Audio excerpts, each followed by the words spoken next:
I've crossed oceans of time to bring you this podcast. This is Better Offline's coverage of the Consumer Electronics Show, and I'm your host, Ed Zitron.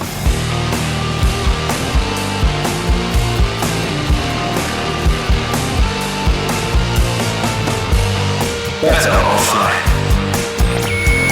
We're back here in the Palazzo in beautiful Las Vegas, Nevada, bringing you yet another episode covering CES with an incredible core of even more incredible guests. And yes, I wrote it like that. We've got an open bar, tacos, and places to sit down for members of the media, whether they join us on the microphone or not. Those joining me here at Swaggage Claim are the incredible Karissa Bell of Engadget. Hello, hello. And we've, of course, got the impeccable Jared Newman of the Advisorator newsletter. Hey. Returning guest for several years now. Well, I mean, 1 year. 1 year. It's only been one. Yeah. Just feels like many. And of course, the incredible actress and stand-up comedian, Chloe Radcliffe. Yeah, fresh off the elliptical in your hotel suite. One of us is fucking using it. I've been doing podcasting. So, Karissa, we're going to start with you because you saw something I could not see moving every time I went by. The LG Cloyd laundry folding robot. How was that? You said it here that it folded laundry and served food very slowly. Give me an idea of how slowly. Well, there's a TikTok in that story that you can see, and one of the top comments was, "It'll take 3 weeks to do your laundry at this pace." Right. And I don't know if it was slow because for the demo purposes, they're trying to draw it out, make it more dramatic. But it started off with it was at a washing machine, and it's trying to pull something out of a hamper, load it into the washing machine. And it just is doing it so slow. It takes its time, kind of picking it up. Does it have any trouble? It doesn't have trouble picking it up, really. It's just it's really not really gingerly. clear why it takes so long. It's just like, I think the arms are just kind of calculating maybe like each little movement. Right. Slowly puts it in, slowly closes the washing machine door, slowly rolls over to a table where there's like a pile of washcloths, slowly picks one up, slowly starts folding it, like just excruciating. I love it. And then it picks up the folded thing and then it messes it up a little bit. Did it fix the mess up? No, but there was like an LG person. I just saw an arm reach out and they... But when you say mess it up, how so? Like it was folded, like if you imagine something that's very symmetrically folded, and then when its robot hand picks it up, like the top corner kind of comes unaligned. Awesome. How much is this robot? Did they say anything like that? Oh, I don't think they're going to sell it. Okay. That's always what happens with laundry folding robots. Yeah. No, that's like There's a rich history of CES and laundry folding robots. Is robots. Laundry Mate here? Oh, they all went on. We love Laundry Mate. Laundry Mate, I think I've been coming to CES since 2011. Are they dead finally? They're dead. Yeah. All the 2010s ones are dead. That's look what they took from us. So yeah, you also said it served food. I'm guessing it also did that weirdly. Yeah, it rolled over because it did not have legs. It has like a wheeled kind of robot vacuum. Is it humanoid at all? It has arms and like a head unit. Take a look at that. Look at that piece of shit.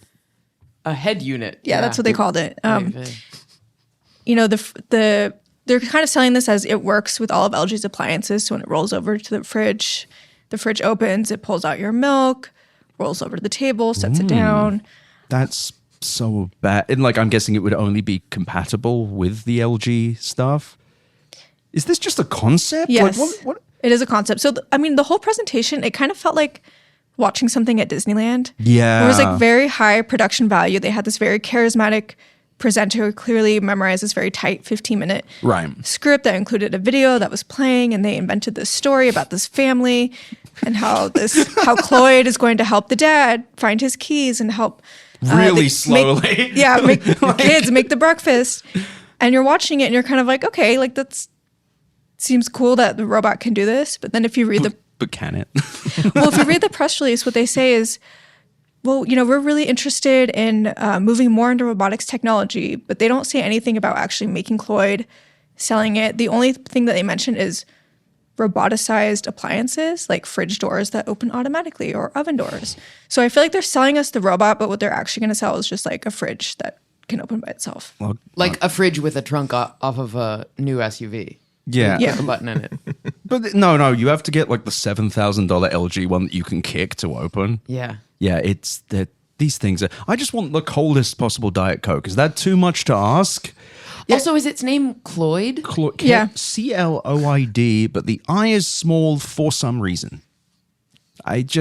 It's so strange to do this thing, and it got all the headlines, and everyone's going, this is the year of robotics at CES, and the most famous one is not being released. No. And it's great. You can have breakfast ready if you started at 1 a.m. just incredibly, I think Henry Casey kind of put it as like the sloth from Zootopia. Yeah. It's so strange. What a strange thing to do, because if that worked much faster, it would be kind of cool. Man, that's CES. But it's like, it's just not being released. Why show it? I mean, I think you said it, they got all the headlines. It looks cool. I think they're trying to show off that, like you said, everyone's saying that this is the year of a lot of robots. We're finally seeing that some of them are capable of kind of doing these tasks, but these companies aren't yet ready or able or willing to actually make this into real products. Like, I think it's probably just not feasible. This thing is huge. How big was it? I would say I didn't get close to it because it was sort of behind like a rope line, and you could line up for like a selfie, but I booked it out of the booth before that. Yeah. I think it's taller than I am. Right. I'm 5'4". So I'm realizing I actually think I don't think I saw the laundry demo, or I saw some portion of the demo, because what I noticed about it, and now this is the different perspectives that we come at it from, I was like, wow, all of these robotics companies and electronics companies just wind up hiring these very hot actors who are very charming to run the demo. Yeah. Because I don't know if there was a person helping with the laundry and food demo, but there was a guy who was like doing this demo as I walked by very quick. And he's this fucking gorgeous man. Right. Being like, hey, Chloe, anything else that you can do to help me make my life easier? And it's like, yeah, of course, I guess. Chloe, shrink my shirt. Yeah. I mean, truly, it's like, Chloe, do you want to come over here and touch my pecs? It's like, and you really sort of do watch it and you're like, I guess I want to fuck the humans, so maybe I will buy the robot. It seems to sort Which of be you the cannot vibe do. of these demos. You cannot do either. Can't do either. Yeah, you might be able to. But yeah, it's a big robot. Yeah, and that's why I said it's kind of like being at Disneyland. Yes. Where like they have this like very nice, very carefully orchestrated demo that they set up, and it's like watching a little movie of what they are trying to say is going to be the future, I guess. And when you're watching it, you're like, oh, that's pretty neat. Like all of that, look, works together. The robot rolled over there. Look, it found that guy's keys. But then you like think about it for a second, and you realize that no, they're not actually going to have that. It's like a very clean house, which is traditionally not where you lose your keys. Yeah. It's not like you lose it in an empty room and you're like, oh, it's in the corner, not underneath something. And also, if the way that the robot is going to be able to find the keys is by having something like an AirTag on the keys that the robot is connected to, we have that. Yeah. And also, the robot doesn't have legs, so if your keys are upstairs, it can't help you. It's very mall cop on a Segway coded, where you can just get up onto a curb and evade it. Like a Dalek. Just like, so you also saw this Switchbot, which also They have a does- laundry folding robot Yeah. too. How's that? Have you seen I saw this? that one too. What happened? Well, I didn't see it fold laundry. Oh. So they had it out, and they had a bench with a few like rumpled pieces of clothes on it. I was like, great, I'm going to see it fold laundry. This is what I came here for. And it stood there for like 5 minutes doing nothing. And then it very slowly rolled over to one piece of laundry. And I was like, great, it's going to fold the laundry. It very slowly picked up the piece of laundry and then very slowly moved over to the washing machine and put the garment in the washing machine very slowly, and then very slowly closed the door, and then waited another 5 minutes, and then went over to another garment and did the exact same thing, one at a time. Each individual piece of laundry it went to put in the laundry machine and didn't fold any of them. So I don't know. You know this is like a heavily prepped demo. They've had to go through a lot, like the Boston Dynamics videos where they like show the robot working, 100 takes. 100 takes where the robot just like rolls on its back, somehow like explodes. I love this. I love that they're trying to pretend. Like, it's just like fraud. Like there's something very fraudulent about this. Like, the robots are here. Yes, they're here. But are they able to do anything? Yes, kind of. If I needed someone to very slowly put laundry in my washing machine and eventually do it, Like I would one be garment myself. at a I was gonna say I stand first 5 minutes completely still resisting folding laundry, and then slowly move one shirt. Yeah. Does the robot look at its phone and scroll Instagram for like 17 minutes before it puts in one t-shirt? And can you program it to leave the washing in the washing machine and forget to do? It has to do like a visibly heavy sigh before it starts.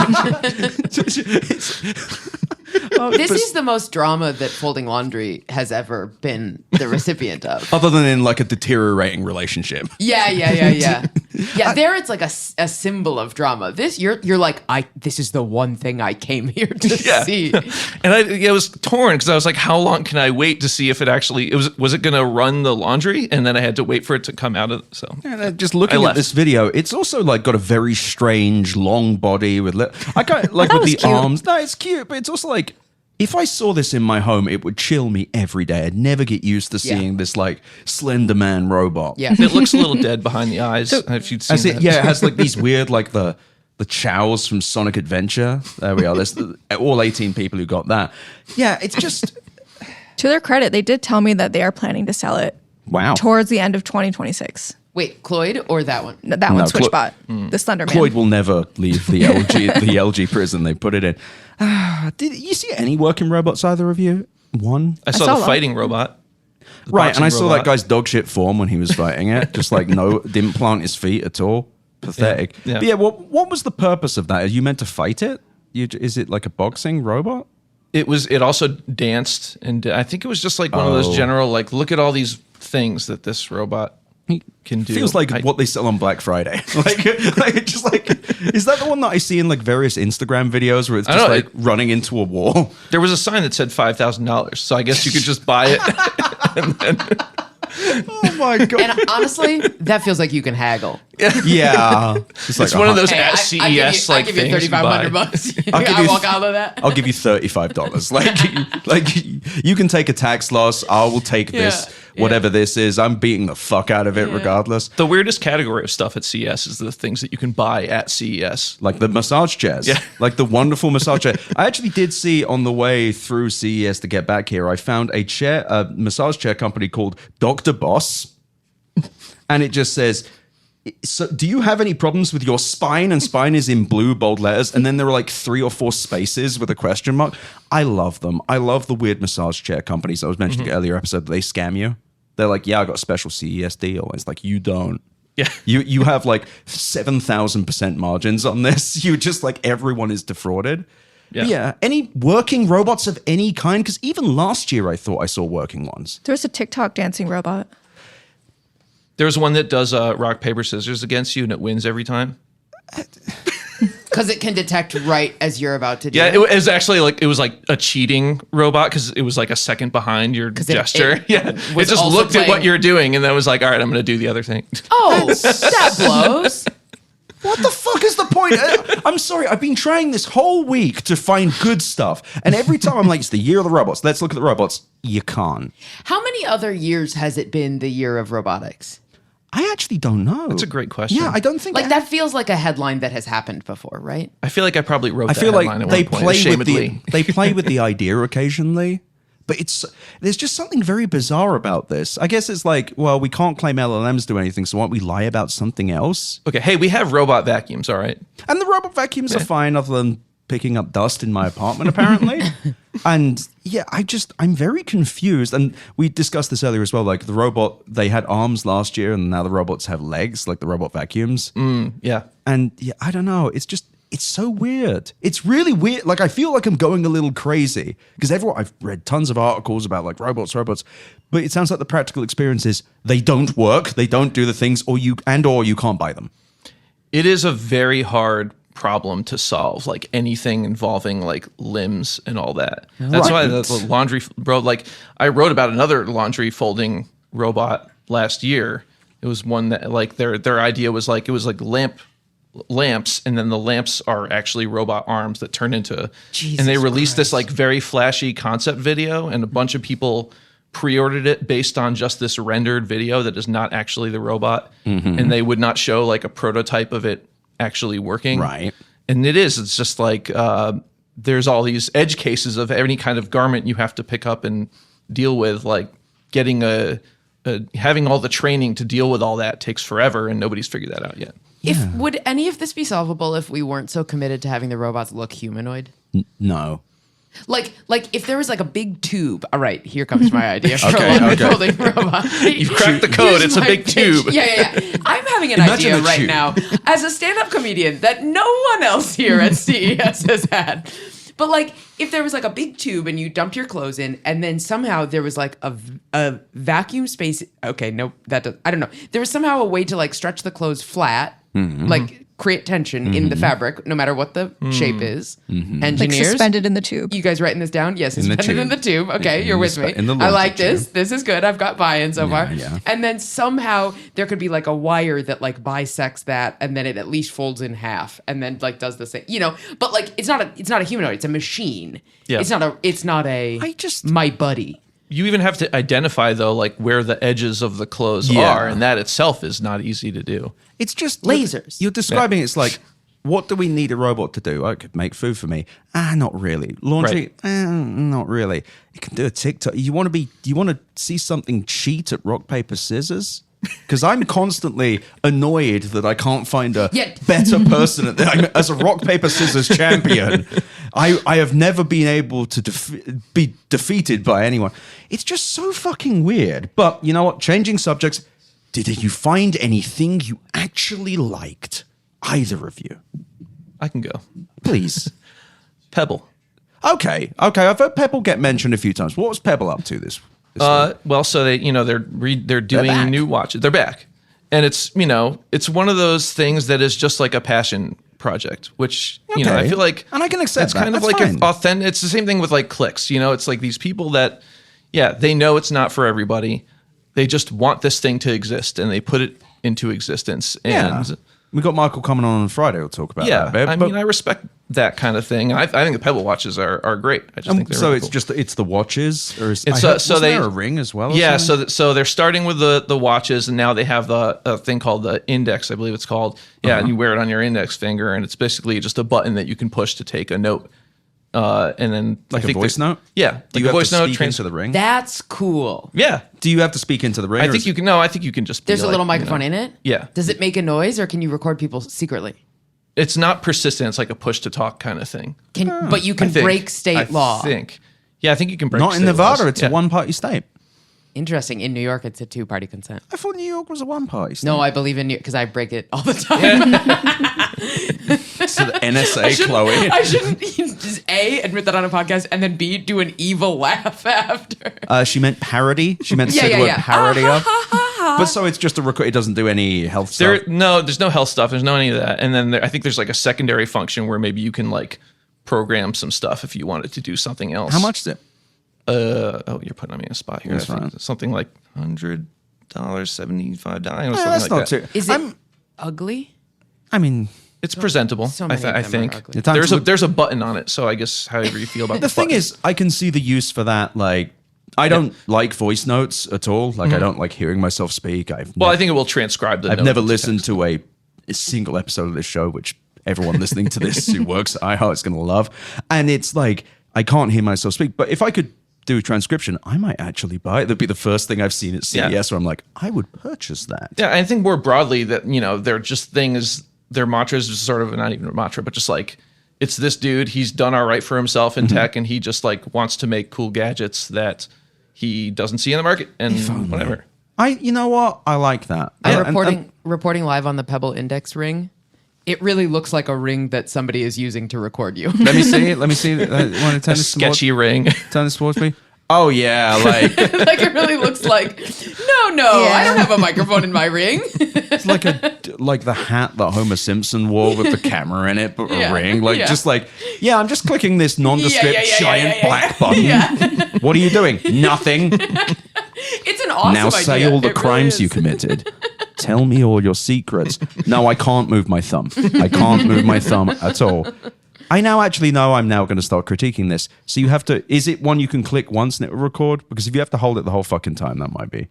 I cannot recall. if That's it's one or fine. the It's other. you know what, I'm gonna give them the benefit of the doubt they wouldn't do something so fucking stupid. Yeah. We're gonna the fucking It's fun to watch Ed changes. Just like go Yeah, from we're like, oh, I like that. No, trashing everything, then hearing something, then like becoming an optimist, and then immediately being like, no, fuck that. No, I hate it. That's a good instinct to have, though. No, also we've got plenty of people who won't. we got plenty. We got fucking sell side analysts here as well. Karissa, anything you've been enjoying? I saw some robotic sneakers that were kind of cool. Tell me more. What do you mean? So they're sneakers that attach to a kind of exoskeleton, Oh, and they're meant for people who can't like walk long distances or want to Right. be able to walk I've more. seen it. Robert Evans has been using like an exoskeleton. Please tell me more. Yeah, these ones are different because they attach to a special shoe, and they're battery powered, and then you can kind of it learns your gait the first 20 steps or so, Cool. and then as you're walking, it just kind of like pushes you up a little bit. It's a very strange sensation for somebody who Doesn't have mobility issues, yeah. doesn't really have trouble walking.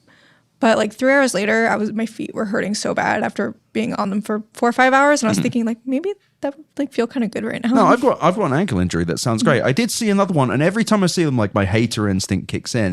Then I'm like, no, actually, this is what technology should do. Yeah. Like, that it can help you if you've been walking too much or if you have serious mobility issues.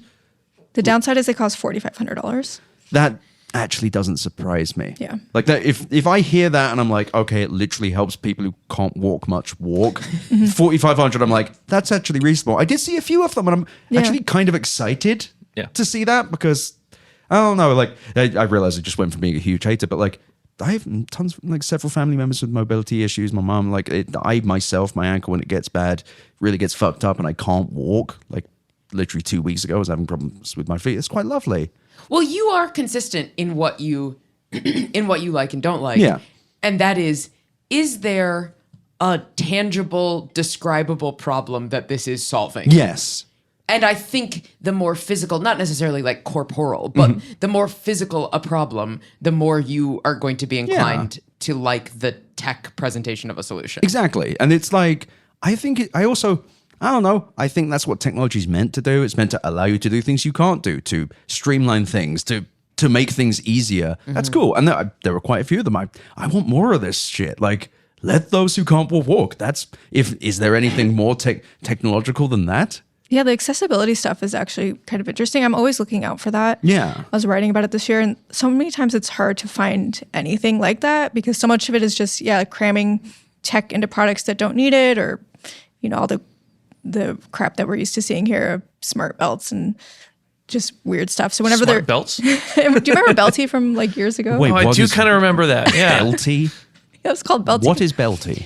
Oh man, this is Or from was? probably like 10 years ago. It was a smart belt. Do you remember that year at CES when like Internet of Things was kind of just and like everything was just like a flower pot that's connected to the internet. And it was a belt that I think could automatically adjust like as like maybe you ate more or something.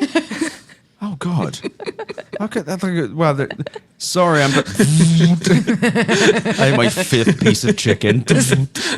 Well, actually, we're going to go back to shit robots though, because everyone has kind of mentioned AGI bot or Aggie bot or however the fuck you say this, and this is the TikTok robot you saw. What was that? Yeah, so they have 2 different humanoids. One is a smaller one, that was the dancy one. It has like these bright yellow shoes. They have a larger one that's about 5 feet, like my height maybe. And they are humanoid robots. They can walk around. The little one can dance.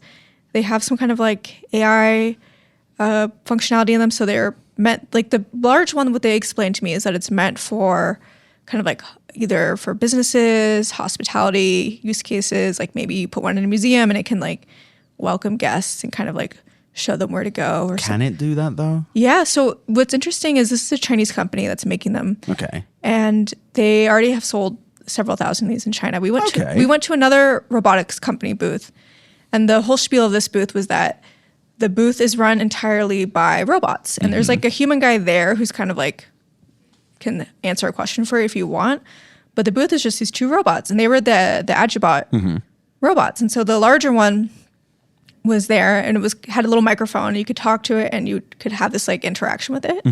So I came up and I was like, okay, roast me. Okay. And it actually, like, it started off kind of tame. But then it got Pretty mean. yeah. Well, then I was like, can you be meaner? Like, can you do more? How mean did it get? Not too bad. I made fun of what I was wearing, and Could it see what you were wearing? It could. yeah, I could. And then at the end, I was like, okay, well, all good. Let's have a fist bump. And it was like, great. And it actually did it. What did it say about what you were wearing? I want to judge this from a joke writing standpoint. Honestly, I don't remember exactly. It was just kind of was like, oh, and you're wearing that. Like you're making fun of me, but like you're like it was kind of generic. But Okay. Then you wanted it turned into the boxing robot, so you could. Yeah. I wanted it to be ruder. I want to find this thing and but do battle with you were it. able to have like a back and forth. There's a slight delay when you say something, maybe 2-3 seconds for it to come up with a response. But you could actually, and its voice actually sounded pretty natural in a way that most robot What voices. models was it? Like, was it using a model? Was it like, did they explain any of that? It is. I'm not sure. I imagine that company, it was called Intbot. That was the booth that had these like customized versions. And that wasn't was that Agibot? Yes, it was an Agibot robot, but the company that was showing them off was Intbot, and I guess they had customized. They had bought these robots and somehow customized them for their. But what you're chatting with, it's not just ChatGPT. No. Or OpenAI or whatever. Yeah, I think it's a combination of things. I think they probably use several different models, and then they also have like cameras and sensors, so they know, I what's want to in go front of back them. and ask it about Tiananmen Square. I'm sorry. I want to immediately. I want to be like, what do you think of Winnie the Pooh? And it just goes death, death, just looks at me personally. Goes, you look fat. I'm like, fuck. No, I'm actually going to say it sounds like it worked, which is unusual. That's genuinely That's unusual. the nicest thing I've ever heard you say about a robot. It works, kind of. But what was the purpose? Yeah. For Intbot. Yeah. I'm actually not sure because we just went Hell because we wanted to like because their whole show. God fucking their whole premise is that our booth is just run by robots. So we're like, well, we got to go check that out. And then we talked to it and made a TikTok, and I didn't find out what they're trying to do with them, but You should have asked it like, can you grab me some press materials and hand them to me? And then it would like fail. it starts trying to fold them. Oh my god, I love it. We get to a thing. It's like, yeah, it works. Why though? And they're like, oh fuck, we just did this for the yucks. I could introduce you to a museum. So on the broader theme of why though. Yeah, I was walking around today at the convention center and wondering what is what is the point of CES, but pretty close. Like, how effective is CES and in what way for the majority of people who are here? Like, effective at what? well, that's sort of, I'm asking as a complete naive user, but it's like, are people, I understand that like there were buyers from Sam's Club walking around being like, we're looking for I don't know what the fuck they're looking for, but like, I understand that if you like, there's, some small proportion of buyers who are looking for some small proportion of specific tech. But like a lot of people, it seems like they're just sort of in booths showing off stuff that like largely already exists, maybe with like a slightly new extra spice, but like for the most part, it's not blowing anybody's minds. And then a lot of people are walking by, picking it up, going, oh, setting it down and continuing walking. And it's like, what effect, beyond just like a trip to Vegas that is justifiable via work, Yeah.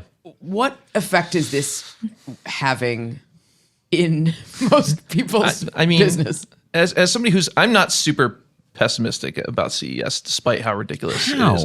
You've been here longer than I have. I don't know. I guess for me, and maybe this is the point too. You is love like, leaflets. I love leaflets. No, I just, there's probably some value in just getting a bunch of people into one place. Sure. That I can. We don't have a lot of that podcast anymore, Hey, we're gonna rotate our owls. We're gonna go to an ad break. Coming up now, an advertisement for Chumley, the robot that's based on Chumley from PAWN stars, a word I cannot say because people think I am talking about pornography.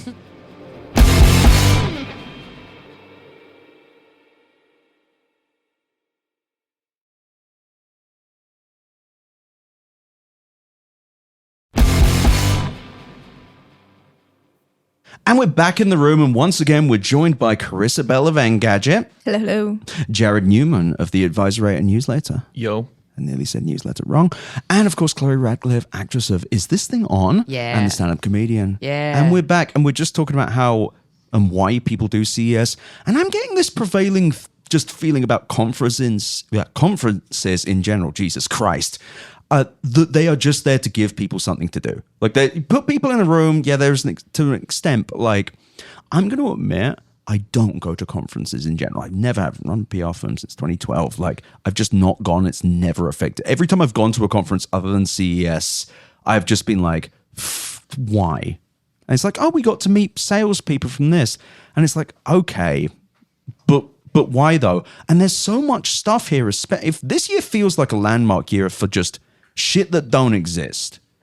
And I say that remembering the Web3 metaverse year. Even that one, there seemed to be like, we have a new thinner TV that's also wet for some reason. They were trying new things with TVs and soundbars, and I guess we've got some of that. But it feels dominated by just vaporware. Like, maybe it was worse during the Indiegogo boom. You remember the 2014, 2015 Indiegogo boom when there was just down in the bowels of the Venetian. Yeah, the Eureka Hall, where it was just like the most insane shit. Like, it's a cooler that's also a razor blade to kill people. Actually, I want to donate to that. No, that's the thing. The Indiegogo fraud generation was fucking cool because it was just shit that was impossible to make, and we've raised $500,000. The money laundering operations that go through Indiegogo have funded this, and we'll deliver it in 10 years. And then the company will shut down in 3. Like, that I found kind of like honest. Laundry folding robots. Yeah, Laundry Mate, RIP in piss. Like, the most obvious fake one. I respect. They got like it was like a tower. Laundry Mate. Yeah. It was like this weird tower, and it was never clear how it worked. And every year they were like, next year this is hitting consumers, and then they just died. The only laundering that Indiegogo can do, that robots can do, is financing. Yeah, nice. But I feel like this is like a legendary year because they're trying to pretend robots work. Because the reason you can't do robots mass consumer audiences is because training for edge cases is fucking difficult. Yeah. I don't know. It's a shame because I'd love a robot. I'd love like a. Well, I think a laundry folding robot is like a $1 billion idea if it actually works. But I have this tube idea. Let's revisit the tubes again. Have you heard of Indiegogo? Actually, yeah, the tube idea is a little real for Indiegogo.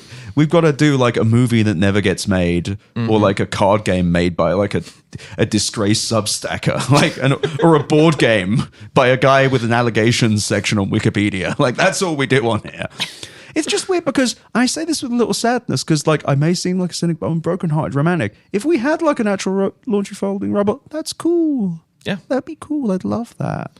Did you were on the show floor? Yes. So what did you see? What did you like? That's a fucking long question. I walked around. don't ask me that. I walked around Eureka Park today, and I walked around. I was about to say Kentia Hall. Those of us who've been to E3, that's a whole other. You know the sky. That Kentia Hall, if you don't know, is so E3 is the former games journalism, the games equivalent of this show, and Kentia Hall was like the scariest place to go with a media badge. You'd go down there, every head would snap to your media badge. Stop Citizen, like Morrowind, like you'd stolen a piece of bread from a shopkeep. And they'd be like, because they want to talk because they want to talk to you because games is just games. You write about the game. This was all the very small like developers that had nothing going on, and so like not like like not like Activision. Yeah, this is it for them. Yeah. No, and I went to Eureka Park, and everything I saw was a ChatGPT wrapper. And I went upstairs and I was like, fuck me up, show me something. And I saw a Wi-Fi barbecue. I feel like I see one of them every fucking year. And I wanted to see, I didn't even see anything funny.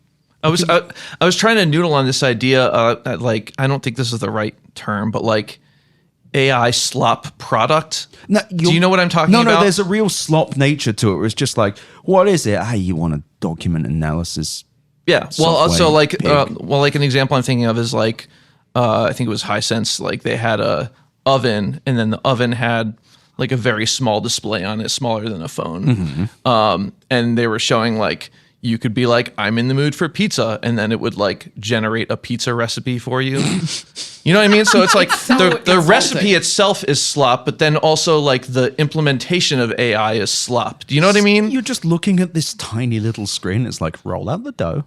It's just and again, and I've made this point before on this very podcast earlier today and yesterday, but just to reiterate, if you are going to look up a pizza recipe, you're going to look it up on your phone, which is a small screen. Of course. And then if you look it up on your smart oven, you are also looking it up on a small screen. It is not eliminating any step in the process or any screen in the it will turn the oven on for you. Oh, fuck.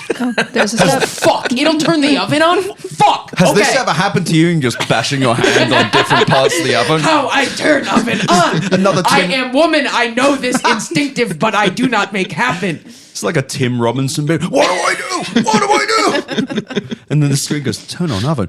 Finally. Turns the oven on? It's like the thing I keep coming back to that I actually liked was just a $1,500 TV with a built-in soundbar with like micro LED. I was just like, fuck yeah. Great. Awesome. TVs are getting thinner and they're getting soundbars in them.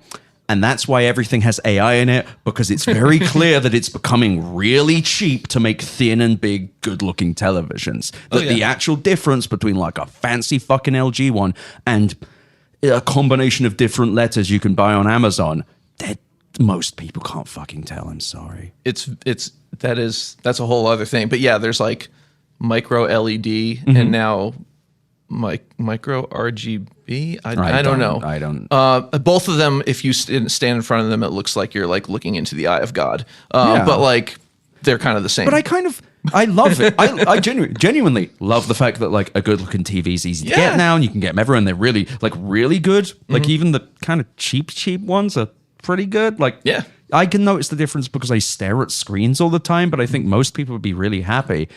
Otherwise, I'm just like, I want to like some. I genuinely, I would love to be taken by the magic of CES. It doesn't. The magic's got like. It's, what do you think would, other than a laundry folding robot? What do you think would, like, what would take you? What would so would I blow think you away? there are like magical ideas. They've had like wireless power that if Phil hears me talking about, he'll come and fucking kill me. But like wireless power, Bluetooth that works, perhaps. Unbreakable Bluetooth would be very popular at CES, where Bluetooth, my fucking headphones cut out constantly. Like something like that might be kind of a boring demo, but it's like, I don't know, a Wi-Fi router that doesn't stop working after 6 months. Like every problem is just like shit sucks. TP-Link has a router with an AI agent now that you can talk to. That's cool. I got a TP-Link Deco I had to throw away because it was so fucking shit. Wi-Fi won't work, but you can like yell at it and it'll do therapy for you. You're from TP-Link. You listen to this. Deco fucking sucks. It blows. You suck. I spent so much money on that. I can't even fucking sell them on eBay. God damn. Did you see the IKEA smart home stuff? No, tell me about this. So that was one that we thought was pretty cool. A couple of my colleagues saw it. They have a whole new line of like smart plugs, smart light bulbs, like connected home stuff. Very like kind of boring, but the stuff that you want from IKEA, like cheap connected light bulbs and smart plugs that will actually work and like work with real IoT standards that you want, and not, I don't know if anyone here has tried to install smart bulbs in their homes. And they're extremely expensive, or they're like really cheap, like off-brand ones from Amazon that never end up working, or like the app breaks or the company goes under. And like, you kind of want a company that's used to making 40 million of everything to do this kind of thing, because then you just know it's always like an industrial company. It's gonna work, and it will. They can do it at scale in a way that makes us be able to pay a reasonable price. We have 4 light bulbs in our bedroom, and so I will be like, Alexa, turn off the lights. And about like 10% of the time, one of the lights will stay on of the 4. I have Lutron in my house, and one day the box just stopped connecting, so I just have to use the fucking light switch. And I'm so spiteful that I just refuse. But wait, it sounds like these things work though, Karissa. Yeah, I haven't tried them, but I mean, it's IKEA, so I feel like I have decent amount of confidence that they can do this. I hope so. I mean, I have some smart light bulbs in my home, and they're like an off-brand Chinese one, and they're the kind you can change color, and we set them to specific colors for the specific rooms, but we can never change them back. And then like every few months, like the app breaks and then they like the totally wrong color, and then we just can't use those lights until we fix it. It's so frustrating. It's like the product I want from CES is shit that just works and they don't care. That's a shame as well, because I actually like the smart home stuff. I like the Roseanne clapper, except you use your voice. It's fun, it's good, but again, one thing breaks. It's like Wi-Fi that works. I don't think that'd make a good CES demo. But I was looking through your Engadget coverage, and I want to talk about the dreamy robot vacuum with the legs. Oh, I saw that too. Just the CyberX. Yes. What are these legs? Tell me, how do they protrude? Do they crawl? Like, so the promotional image they sent me at first had it kind of like standing upright, like a spider on these legs. But they're sort of like more like treads. They're like legs that kind of have these like rubber treads. And so when I saw it moves more like a tank. Like it kind of rolls up the stairs and down the stairs. What they look like little chainsaws. It's like Chainsaw Man. It's terrifying. What was not clear though is that whole unit with the legs is actually just like a little like docking station for the actual robot vacuum. Oh, it's like a vehicle. Yeah, so the actual robot vacuum like zooms in there and like parks itself, and then the thing goes up the stairs, and then it can send out the robot to actually do the vacuuming. What this means though is that it can't actually clean the stairs themselves. Apparently Roborox can climb and vacuum the stairs. This one, which is just a concept, can just like move up. There you go. I'm showing everyone, just for the listeners at home, I'm showing everyone a video, which works really well. It's a concept, so I'm giving them some affordance for how slow this is. I find this kind of cool. I kind of like it. You know what? When it comes to robot vacuums, I'm oddly like generous, especially because this is just like very fun to watch. It's like kind of shoving its crotch into the stairs as it slides up. Yeah, and then when it makes that bend and it starts to go down, it's kind of funny because it's sort of like half of it goes up. I think that's cool. I think it's cool. Yeah, like people have asked for years for a robot vacuum that can do like multiple floors. Yeah, without having to pick it up and whatever. I like them. I just find the robot rock that I have doesn't clean dust sometimes, which is a classic exhibit of the flaw. Yeah, but you know what? I feel like robot vacuums are like they're the like block and tackle of CES. You see, I've been seeing robot vacuums here for years. It's like watching them keep going. Like watch it. Say, hey, little buddy, you're gonna get there someday. Oh, you got a fucking arm now. Nice. I feel so biased against robot vacuums because I think I've like lived with a roommate who had one and it never worked. Yeah, that was like one experience a long time ago, but. Just like less than a month ago, I shot a whole production piece in Denver, and our whole small crew was staying in one big Airbnb in like this big fancy house in Denver, and they had robot vacuums on every floor because for this exact reason. Mm-hmm. So I bet these people would love robot vacuums that can climb stairs, but they didn't turn off. I don't know fucking why. Whatever it was. All of these robot vacuums were programmed to turn on at midnight, and they were so loud and so scary, and you had no idea what was going on. And so my boyfriend and I were sleeping in a bed here functionally, and we were asleep. And then from that far away, you just hear this horrible like, and then downstairs. One of our crew who was staying in the basement, her robot vacuum actually pushed her door open, came into her room in the middle of the night, and she was like, I genuinely thought I had an invader, like a home invader. I would have I thought I was going to be assaulted, and then it's just a Roomba. What a horrifying... I would so never really have sort of one. have a personal vendetta against robot vacuums. It's also just like, the problem is that like every robot thing, it's the edge cases, it's the shit between the corners that's actually the problem when it comes to sweeping the floor. That's pretty easy. If you have a perfectly flat surface, it's good. Mm-hmm. It's just like, we all want it to work. Have you tried any of the wet, dry ones? You seen those? I'm intrigued by them, but I've never... just the idea of like having a little robot that can just spooge on my floor feels like they already seem to do pretty bad with the brushes. I don't want them to have the ability to like, ejaculate. Also, it's like an Aquid joke. God. Yeah, I'm sorry. All right. Oh, But- buddy, you got excited. calm down, mate.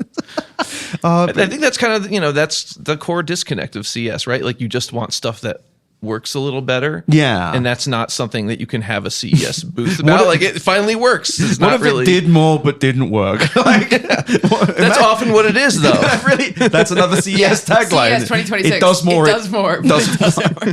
The Dreamy vacuum with the arm, it can change out the arm. It has a little cubby in its station, and it can change out the little claw thing for like a vacuum nozzle, Okay. and like reach that arm up and like suck. Well, it's not that long, but it can. It's like go into corners or little spots that. That's But actually. can it see? How can it Yeah, tell how would where it- it needs to go? It's got radar. or I don't know. I asked them at their booth because they were demonstrating the kind of claw arm, just sort of picking up balls and putting them in a basket. And I asked them if they could show me it going to fetch its little attachments, and they said no. So I Oh, didn't get to see they it. do not work. Like, that just means they don't work. That doesn't happen. They looked very alarmed that I asked. Like, Oh yeah, no one's asked. I love these moments though where you can see nobody. Like there's like 2,000 members of the media here, and nobody's being like, "Can you show me it do that?" I keep asking, but who cares? When they tell me something. Because I just have so little repercussions for being. This is why I asked you Yeah, to be yeah, here. Did anyone have an answer? It usually takes them like it takes people a couple tries, and then I would say probably 2/3 of people have been able to answer the "but who cares" question. But it's just so clear that like nobody's prepared, and I understand that I'm being like incredibly brusque about it, but I'm also like, I don't know, man. You should have an answer for that. I feel like you should. Yeah. I like there was one like cable stand where it's like it looks really fancy, and he's telling me all about it, and I was like, as far as I could glean, the only thing special about the cable was you can make it extra long. It wasn't. I was like, oh, are you saying like you can change out the heads of the cable and you can whatever. There were like all these little pieces, and then he was like, no, it's all the same head. You can't change it out. It's only USB-C, but you can connect them. And I was like, so it's just really long. Connect And, what? two USB-C cables to each other to Make make a them long kiss. USB-C cable. Wow. And I was like, but who cares? Like, why not just buy a long? I guess. No, I get it. Like, It's just this kind of stuff where it's like, I just want to know the answer to. So what? it's kind of alarming that everyone doesn't have that answer. Yeah, that's the thing. I understand that I am being annoying and in your face, and I get that you're saying that and you're being nice, but also this feels like you should just be able to explain real easy. Totally. Because otherwise you paid like $25,000 a day to be in like the South Hall to show off the Goobis microwave with AI or whatever it's called. There is often that question when you're looking at something. It's like, well, why couldn't I just do this? And then I don't know. yeah, Neither do they. Yeah. Yeah. Yeah. Well, like I was at Lenovo's booth today, and they have their own What are they AI. doing? What are they up to? I think I talked about this last year too. Like they got cool hardware stuff. Okay, I want to hear. Please, that sounds fun. They have a gaming laptop. It's a concept, of course. But to their credit, some of those concept things they turn Yeah, into Henry products. Casey was mentioning the turning screen they actually made. Yes, that and one. then they have a gaming laptop that goes from like regular 16:9 into like ultra wide. Hell yeah. Yeah. I fucking love that shit. Yeah, I know, great. I love that shit. Great. It's like probably insanely expensive, but so what I'm guessing is it like you pull out the screen. It's a rollable display. You just press a button and it. Yes, let's fucking go. Yeah. We're at Great. the Consumer Electronics Show. Show me some weird shit. Great. But that was like in the back, and then they have an AI chatbot for Windows. And what is the reason they claim that is? I could not get an answer. What did it about do? that? Usual AI stuff. Like So you just have a a large document. language You have a model. document. Yeah, it's like you have a document, and then you ask about the document, and it tells you about the document, and then summarizes your notification. And it was like, well, why wouldn't I just use Copilot or ChatGPT? And there wasn't really a clear. Get him out of here. Get him out of here now. Just fucking. You're leaving. Guards? Guards. Yeah, They also had people telling me that it was on-device language models, and then like the product manager was like, "Oh no, that's incorrect." Wait, So large language models traditionally are run in the cloud, so you have to have a persistent internet connection. There are on-device language models. They require a shit ton of RAM to run because large language models are extremely RAM dependent. have you downloaded the functionally? Most people I'm asking can't. the stupidest question. Have you downloaded a file that is the size of the large language model? Like, are you holding the whole? No, they not in this case. The product manager. Yes, in this case, they were not. In theory, yeah, you would have to have this like pretty powerful computer and a lot of space and whatever, and it still wouldn't work as well as like ChatGPT. Yeah, it would take. But then you would, but yeah, I was asking about it because you're dealing with like they were taking screenshots of what you were doing so that they could summarize, and it's like, well, I don't really want that data going up who knows where. And so, God, it's like finally you can tell me what I'm looking at. yeah. How else would I know? I'm not looking at. That's such a shit because Lenovo makes some reliable shit. And the Legion Go, their handheld gaming PCs, Great pretty stuff. fucking Yeah, cool. great stuff. Did they have anything like that? No new gaming handheld stuff this year. Well, thank God we're using all the world's high bandwidth RAM to generate various wife tubes.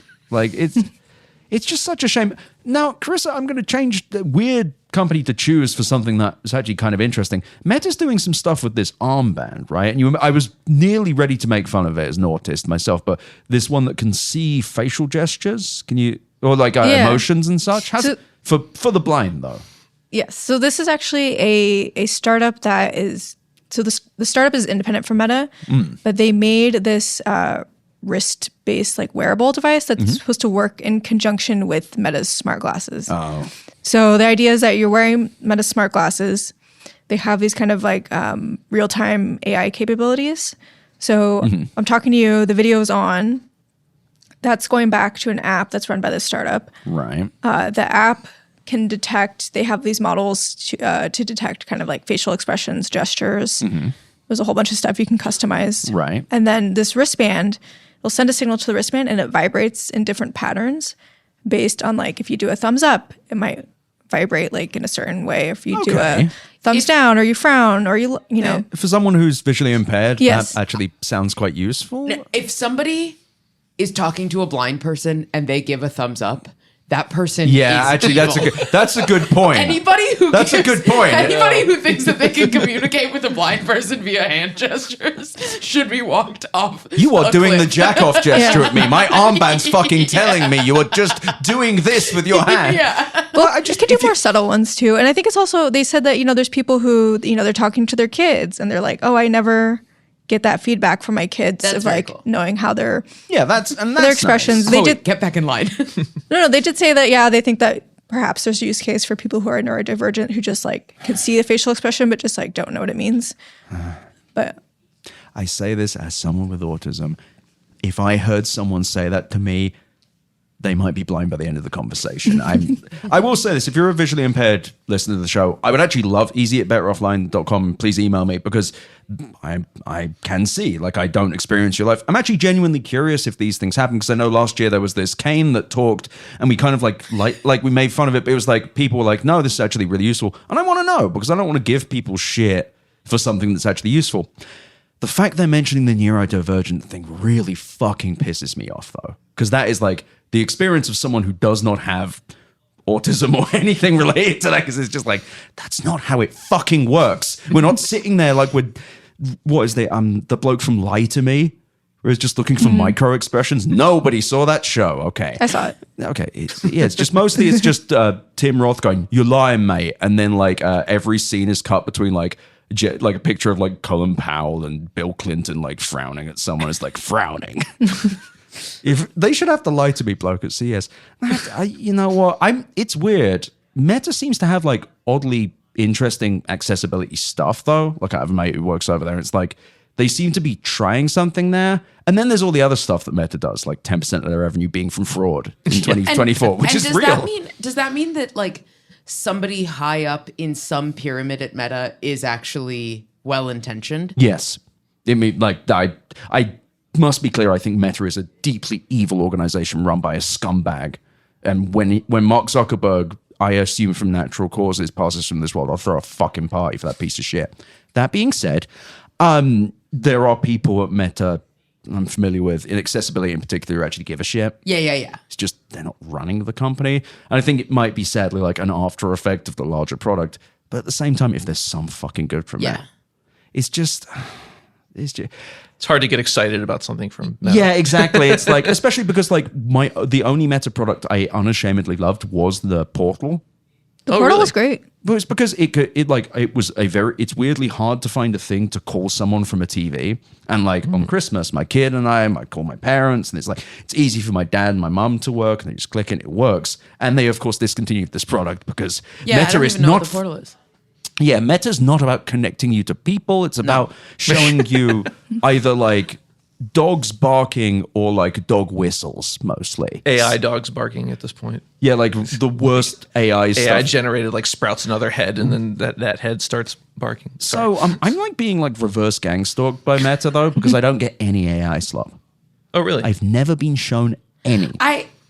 I don't know that I get shown AI stuff either. I've seen other people's feeds and they are just like sloppy. I have a friend it's exclusively AI. I get His like feed is now I get Gen Z people being like showing a clearly homeless person pictures of like brain rot, and this person in distress just being like, why am I being harassed by a man with broccoli hair and 8 cameras?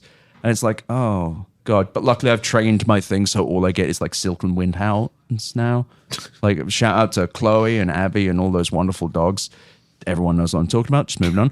But yeah, like I've had to train my feed, but it's a shame because it's like, I guess at some scale with a company like that, you do eventually do a good thing. Just most of the other things are bad. Do they still support the Portal? Does it work? It works for now. What is the Portal? It's like literally, it's just an HDMI camera you connect to your TV and you can connect to someone else. It worked. It worked really well. And you're looking at it on. And it's it a follows FaceTime call for your TV. Yeah, and it follows you like quite well as well. It's like it was a cool product, which is why they stopped it, because we can't have that. Yeah. We can't be having you connect to people on Facebook. No, because you know what that does? It takes you off of Facebook. Yeah, you can't be shown the feed. But it's like, it's interesting to see them try shit. It's just, there's all the other stuff. Also, it's kind of rare to see a hyperscaler here. Because like Google, Microsoft, Amazon, they don't really... Amazon will have like a side thingy. I remember last year when I had a picture of the smiling man on my badge and I went into the Amazon thing, a woman stopped me and went, wow. Which is... I mean, there are no good reactions to that picture and everyone knows it. But yeah, it's they usually don't have a presence. So Meta trying to do stuff is good. Like, right? Like, I don't know. Yeah, I'm like, try, I guess. Everyone is looking quite pained. I mean, the smart glasses are interesting. They, I've written a lot about this. I have very mixed feelings about them. Go on. Because they're generally good products. You roast me every time I post on my Instagram. I don't roast you. I don't roast you. I'm nice to you. When did I last roast you? Come on. No, you don't roast me. But I did one time post a poll of like, do these look good on me? And you were like, and you were the first person that instantly was like, no, absolutely not. It's the Roy Orbison glasses. But anyway, you have complex feelings about them. It's true. Because they are actually like a good product if you use them. They work really well. Yeah. Some of the AI stuff, you're going to hate this, is cool. The translation features, I've used them on vacation. Consistently, that's the only feature where like everyone's kind of like that, and dictation and stuff is kind of works. They're good. The display glasses, they look unfortunate. Yeah. But no, I've used one. I used one on the show. They're kind of cool. Yeah, they're cool. They're I tried today. They just launched the handwriting feature. What's that? So, they use this neural band that you can control gesture. So if you want the glasses, you put them on and you control it with the wristband, just for Chloe's sake. Mm-hmm. Yeah, you kind of do little swipes, and that's how you control the interface. And it works pretty well. And it does. And so up to now, if you get like a WhatsApp message and you want to reply, basically you have to like use your voice to like dictate a reply. So now what they're going to do is they have a feature called handwriting, where you can basically just trace letters with your hand, like on your leg, on a table, just say cool, like just do the letters, and then that will appear on the screen. And I tried it today. It was actually like, it worked really well. It did not work with cursive, although I'm the only old person who probably would even try that. Well, I mean, I cannot, like, dyspraxia, physical disability, where like writing is one of the worst things. It's like eventually painful. I kind of want to go and hunt this down just to be like, yeah, let's fucking go, mate. I have a disability. Let's go. But actually, maybe it works. But wait, so it's how you write them. Do you do it by letter? Like, Yeah, so you just do it letter by letter, and then when you want to do a space, you do like a left to right. When you want to delete something, you can go right to left. I'm oddly like intrigued by this because when they brought swipe, I don't know if you remember swipe. It's like when you just drag Yeah. It's now fairly common, but that works pretty well. Oh yeah, I love that. I'm kind of like, all right, Meta, if you want to do You want a whole booth for Swipe at CES? No, they did one year. Swipe, I think actually you're had right. like a small booth. I swear Sounds to God vaguely this happened. familiar. Yeah, it sounds like something plausible, and I just Mandela affected it into the world. It's just like YouTube videos popping up. No, I can't believe like fucking Meta is the company that brought something that worked to CES. Oh God, it's like a 3-headed dog being born. Disgusting. I mean, I think what you were saying earlier about basically the trend is the most pragmatic things are the things that actually will help the world and that consumers actually want and actually need, but they just are the least shiny and they get the least positive feedback and they hit the fewest headlines. Yeah. And if you allow me to tell a brief story. Please. Close out this third. This is okay. Here we go. I think you're for the first minute of this, you're gonna go, why are you telling this story? And then I think you will understand.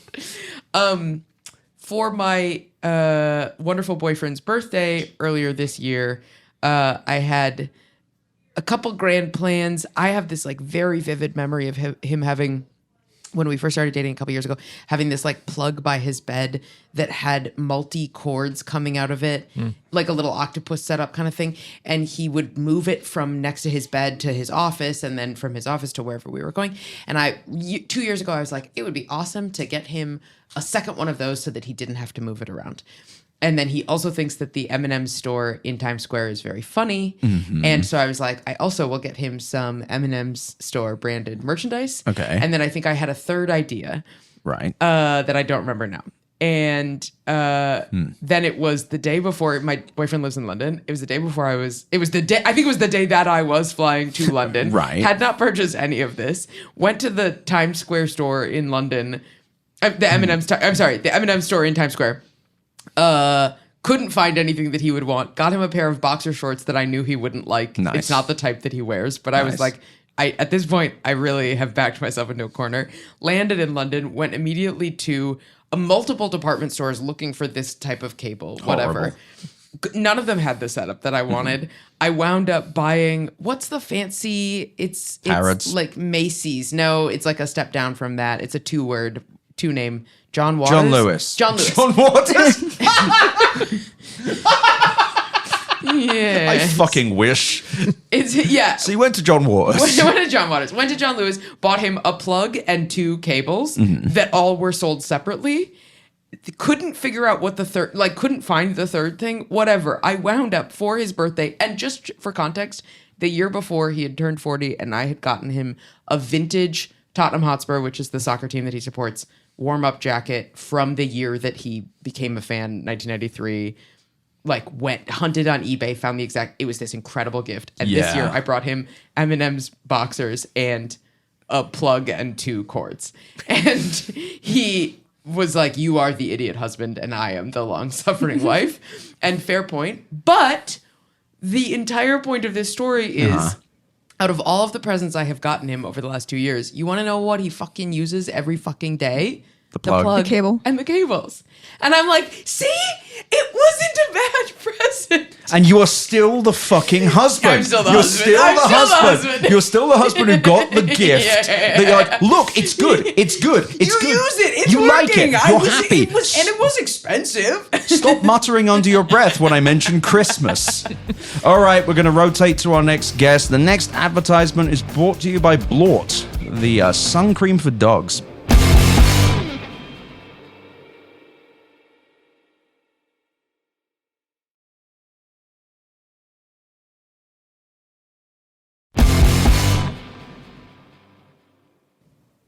Welcome back to the show. I'm Ed Zitron. I'm joined by Karissa Bell of Engadget, Hello. Jared Newman of the Advisorator newsletter, Hey, I'm Robert Evans of Behind the Bastards. I am loving the drive time radio DJ version of I'm Zitron. I'm really enjoying. I'm Have you loving been doing this all day? Yeah, I'm going to be Has it everyone. gotten old yet? Not for me. Have you taken reader questions? I would love them. If you want it easy at betteroffline.com, I'll answer all your No, you questions. should do it live. You should. No, I've been Daniel Goodman, my producer. Well, sorry, my producer is Matt Sowski, but Daniel Wow. produces one in person. It's not and Bahid as well. Nevertheless, we've been working on it, but I think the idea of like a drive time show with me is a really, you don't need to, you don't want to have that unholy force come out of the world. But Robert, you've got a stack of paper in your crusade against trees. I do. I hate trees. I love printed advertisements for products that are going to destroy the company releasing them. Yes, and I've been collecting quite a few. These are just the ones that I managed to grab out of my bag quickly. Nice, but talk to me about some of the things you've seen today. Well, I mean, easily the most impressive product that's at the show today. And there's a wide variety of stuff. There's like apparently some sort of like magnetically fired net gun for taking out drones. Oh, okay. You know, there's all sorts of incredible like different like in smart vehicle products, like different kind of electric engines and like all sorts of crazy new battery and solar technology. But it's the AI that's really set off the convention this year. Everyone's talking about AI, and there's no AI product that people are talking about more than AI Moon, the world's first Zodiac AI fairy. Oh my fucking God. I mean, obviously. Please. Like, look at I mean, I would describe them as like if a furry... They that's look not dead. a nice joke. They look like, they look If like a zombies. furry had fetal alcohol syndrome, right? Like that's kind of like how these look to me. I don't mean that like negative. It's just a description. Yeah, and these are to replace your astrologer. You know, Right. they're trying to get rid of astrologers. They're coming after our scam artists. They're coming after the scam artists today. The newspapers are going to shut down. They already took classifieds away. And I, for one thing, I cannot tell how much is AI generated of the pictures of people in this brochure. Everything looks a little wrong to me. Can I? Yeah. They brag that they have a proprietary astrology engine with a birth horoscope and a composite chart analysis, a long-term memory system, so it gets to know you better with every chat, and a personalized personality that's customizable based on user data. They're good as friends, as emotional comfort. They brag that it can help you cure certain problems that you might have. So I'm going to say the other ad thing I've got. Yes. I'm going to say Jesus Christ. First of all, I don't think the audience could possibly know how low resolution these images it's are. a badly made brochure. And you've got some. Yeah, here's the thing.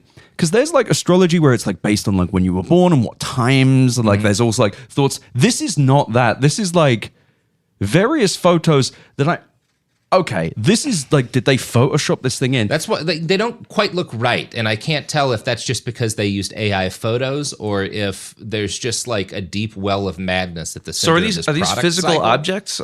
Yeah, they're little Furby-sized objects that are like horoscope chatbots that are supposed to like learn and evolve the more they work with you, and they're also technology supposed to warms the like world. counsel you and be like quasi therapists. So they had like 4 different archetypes of these robots that they were advising. One is the relationship advisor, filter out the toxic, making the ones you love cherish you even more, which is a weird sentence. First off, like, okay, sure.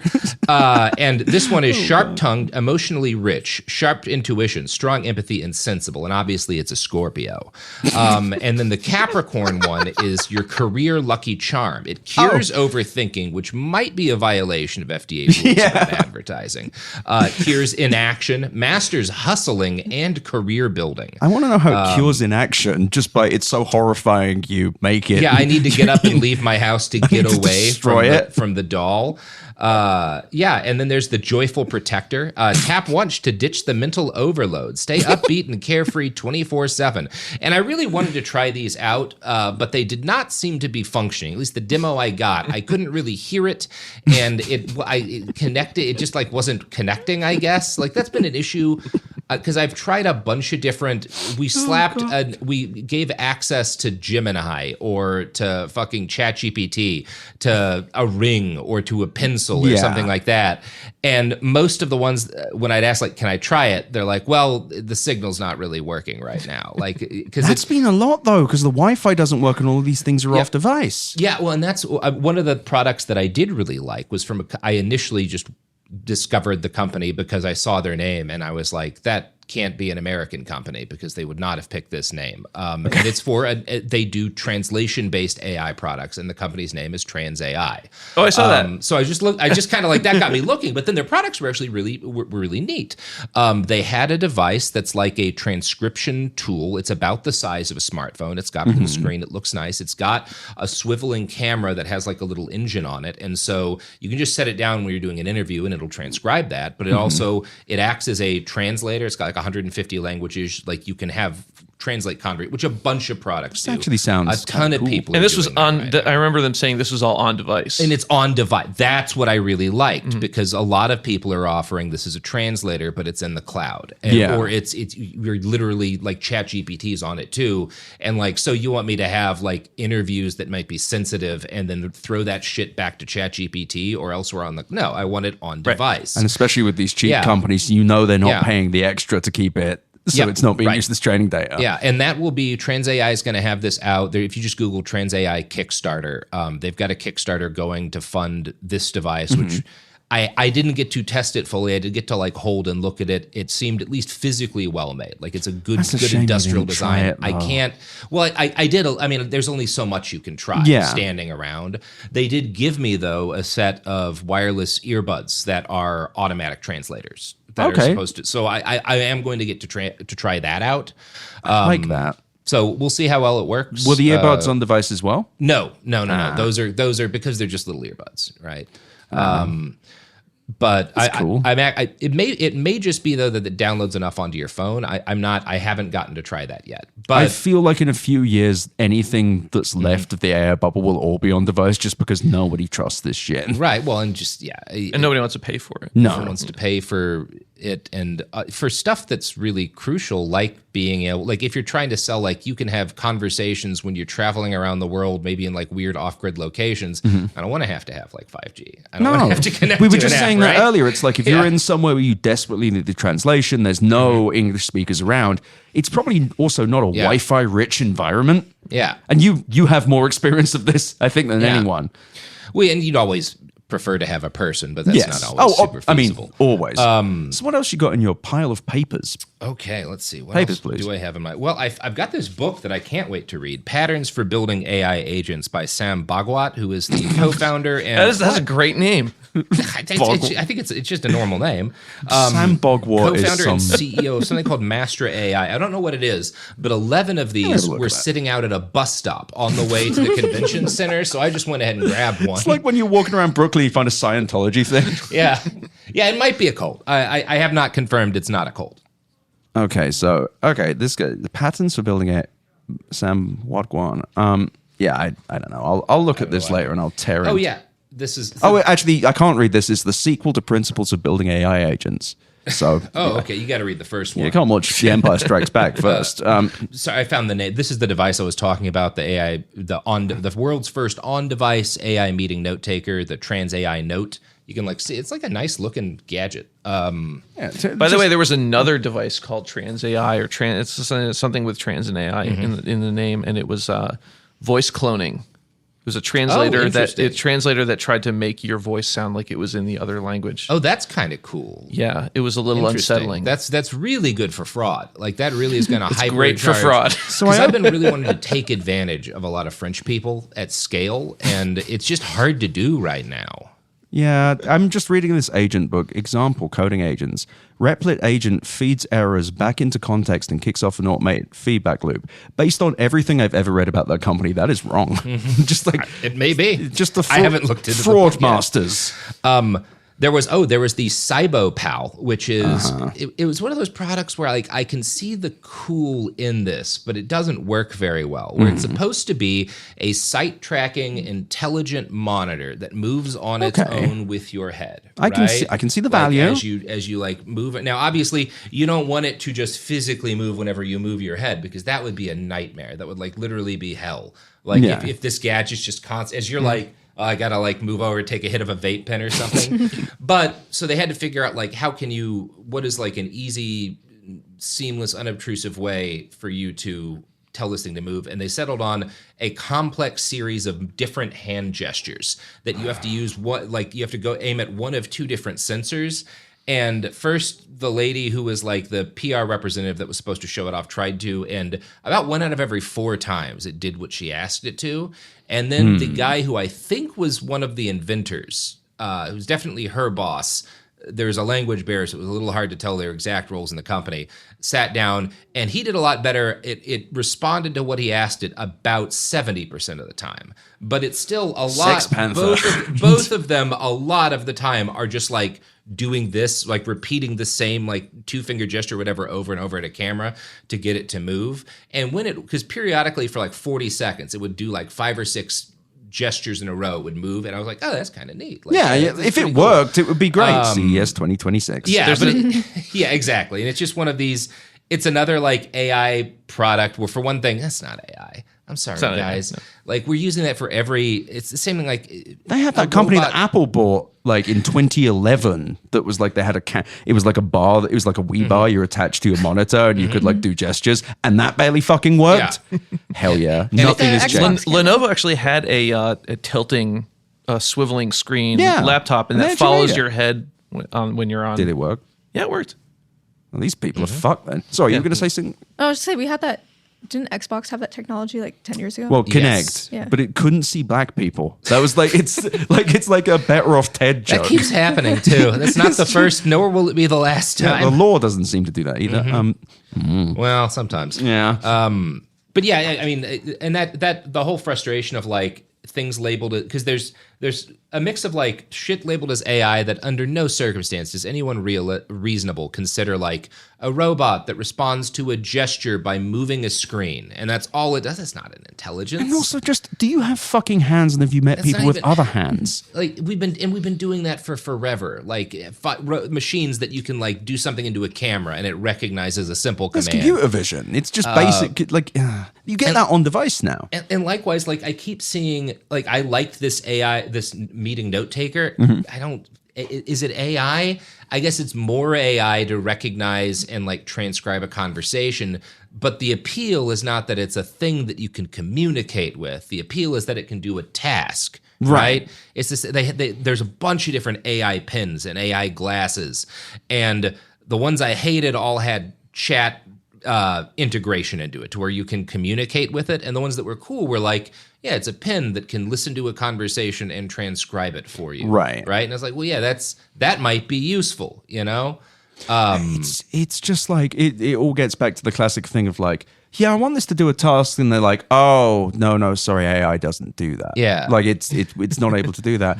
And I feel like this is just the logical end point of where CES has been going for 10 years, which is slowly distancing itself from reality and promise to just this point when 97% of the stuff is just like, if it works, wouldn't it be kind of useful, sort of? Well, it's like, I was talking about like AI slop products earlier, and it's the kind of thing where like, okay, you can talk to your router and the router will tell you what's wrong, whatever. But it's like you could just design a UI that just like told you that just gave you that information in a visually appealing way. Or a router that works. People don't look, as a print journalist, like people don't want to read a block of text, unfortunately. They just want visual, and yet we're reverting into this thing where like the technology communicates with you via a block of text that was generated by AI. I also love that with routers as well, because I think for like every CES I've ever been to, there was a router company that said, yeah, it'll just fix your network problems for it. Everyone's lying. Every single one of them's lying. It's wrong every time. It's never worked. TP-Link Deco. Fuck you, TP-Link. I'm sorry, that shit don't work. It's busted, and fuck that. Hundreds of dollars wasted. Yeah, and it's the most product category type I have seen at CES is some form of digital assistant and or new chatbot or like companion, right? Like I there's a huge booth for a company called Tuya, Tuya, that was at, like, they've got this holistic, it does everything digital companion.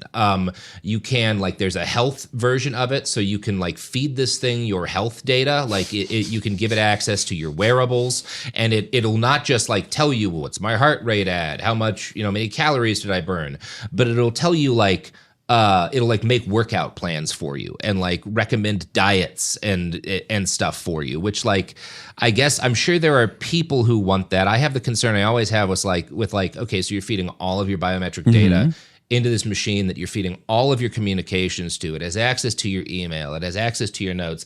You've got a wearable device and it's listening to you. There's a mobile version running through your house.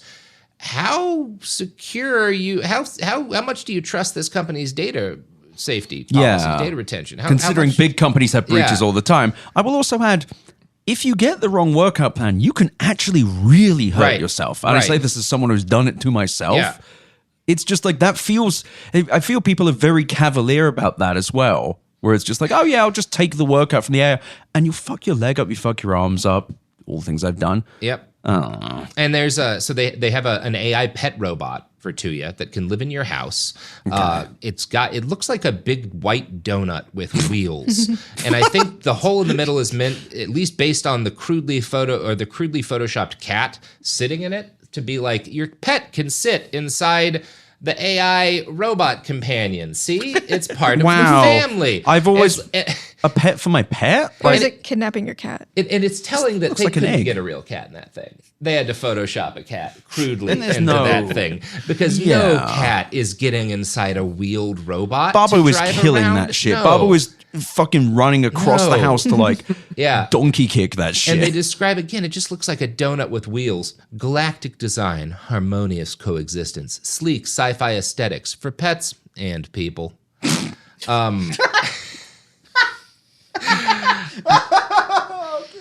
It's Jesus Christ! It's just when am I going to meet somebody who buys one of these? Yeah, I want to meet someone. I actually want to study the brain of someone who goes to that and is like, yes, finally. Yes. It was a big booth, so clearly there's money behind these people. I think this is I'm not sure where the company's based out of. I haven't looked into it enough yet. There was a panel going on, Tuya and Google Cloud, from AI first to AI everywhere, which was the same as half of the other panels I've heard. It was just a bunch of platitudes. I want to tie someone to a chair. Like how the AI is just getting better. It's coming to everything. Don't you love your digital assistant? I don't go anywhere without my digital assistant. What was it you said the last year? This is the worst it will ever be. Right. It actually seems to have got worse. It's at least not any better. And yeah, they've got the health management thing. It's got a fitness coach. It does sleep analysis. And again, I just keep thinking like, okay, so you're just handing literally your entire life's data. And this is to the donut fucking thing, app. Right? They do the donut thing, and they have the companion app that can also, one of the things they bragged about is that if you just, it can run your smart home. So you can plug your security system into this. In addition to your biometric data, it's a security guardian, 24/7 protection for peace of mind. And it can run your smart power system. It can run your smart home. And it's also just a companion. And one of the things they advertise this companion can do is if you just tell it a topic, it'll automatically generate a podcast for you.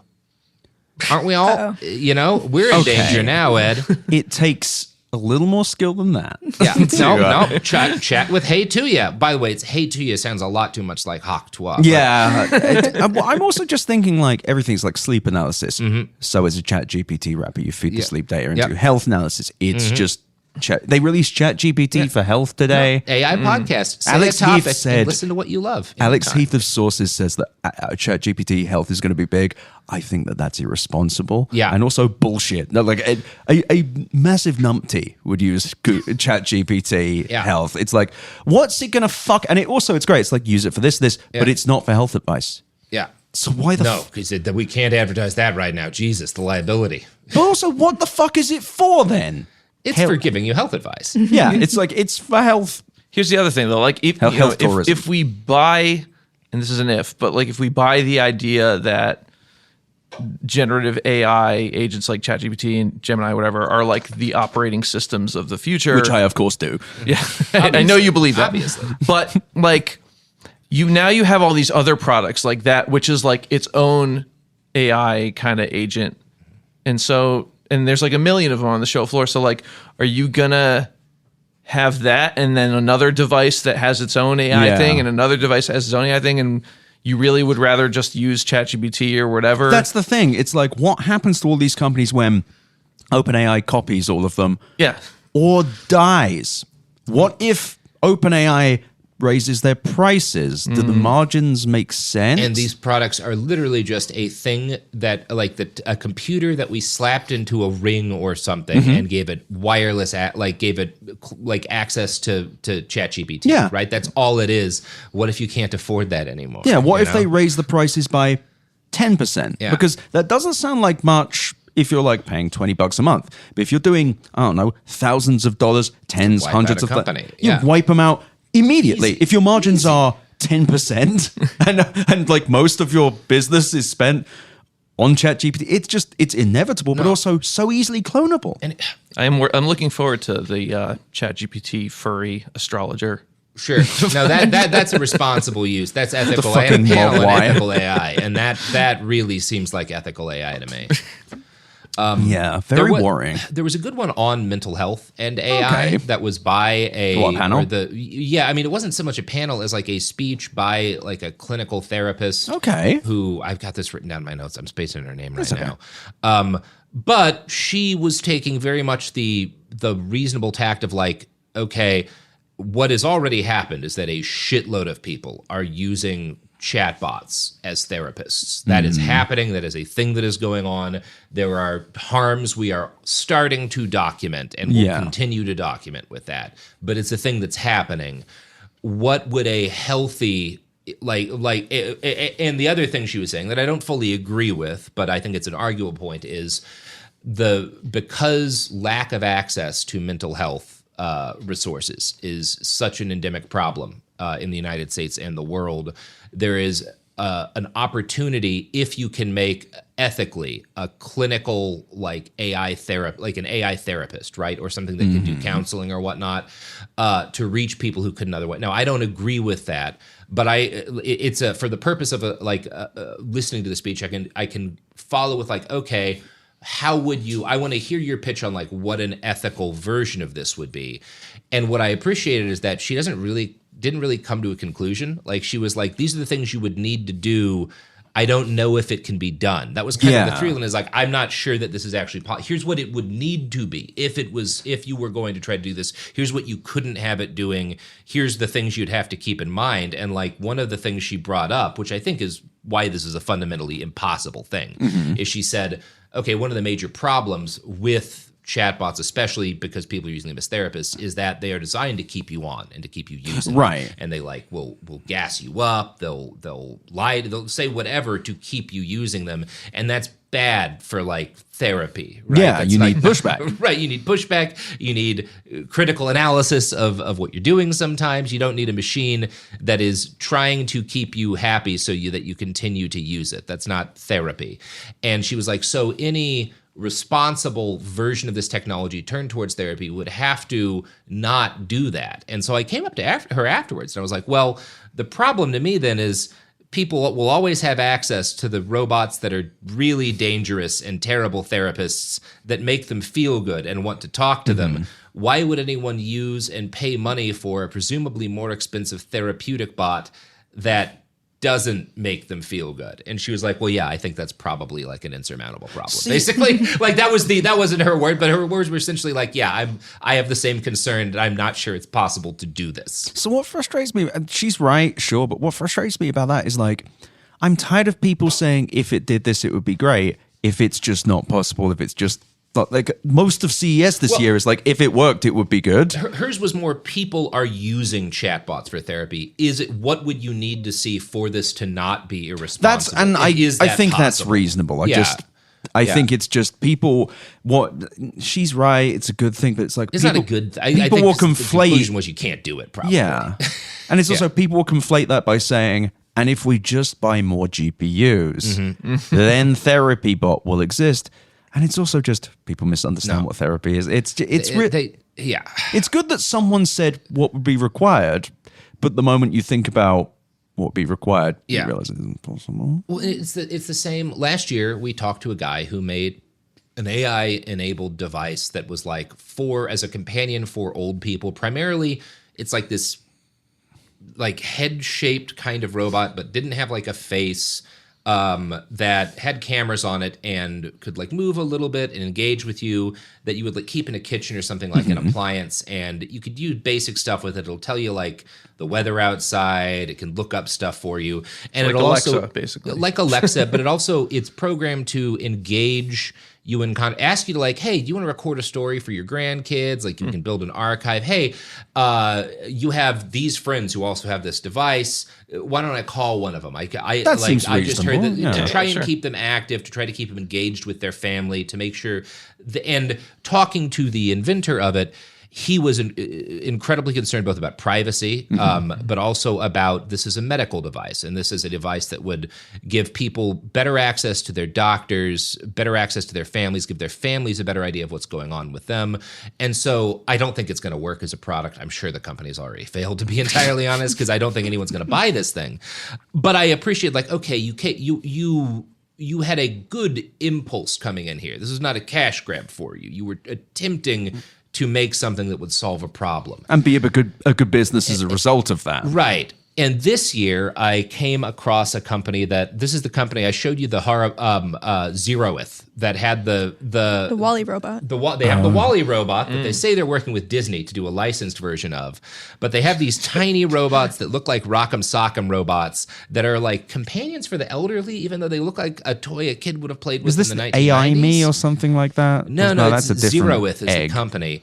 But it can like it can hobble around, and the thing, when I asked like, what does it do? She said, well, it'll tell like an elderly person's family member if they're not doing well, if they like seem to be less social or like stressed or anxious. And I was like, well, based on what? And he said, well, if you look, you can see like we've got this. You can see like how the machine sees through the cameras, and it looks like the Terminator, and it'll zero in on faces, and it'll notice like micro expressions that show you that somebody's like hiding. And I'm like, you're number one.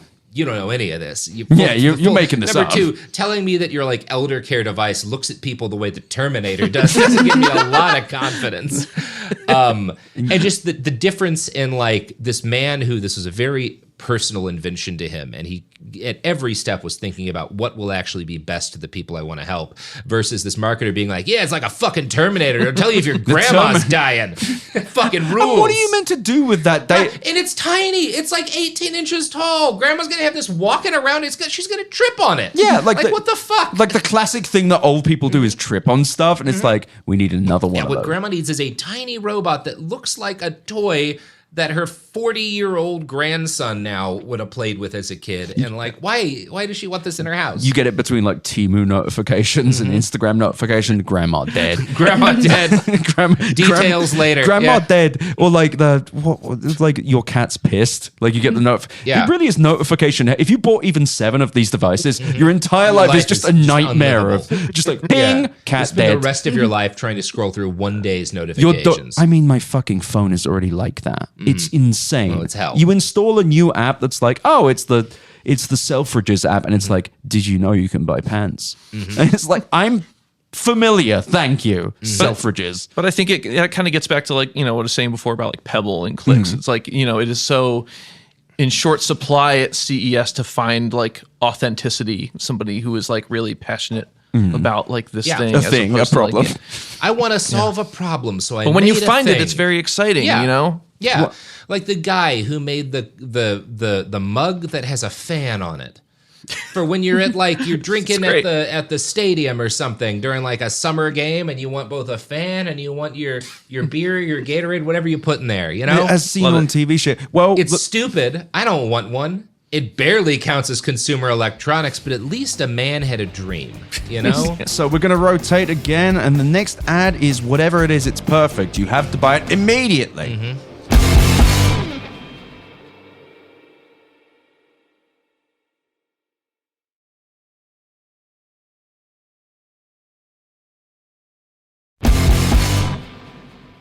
Diane, I'm once again in front of a microphone in the Palazzo in Las Vegas, Nevada. I'm drinking my 11th Diet Coke. I'm surrounded by the warmth and love of friendship and camaraderie. Joining me is Chloe Radcliffe, the wonderful stand-up comedian and actress from Is This Thing On? Who? What? Where? It's you. Who?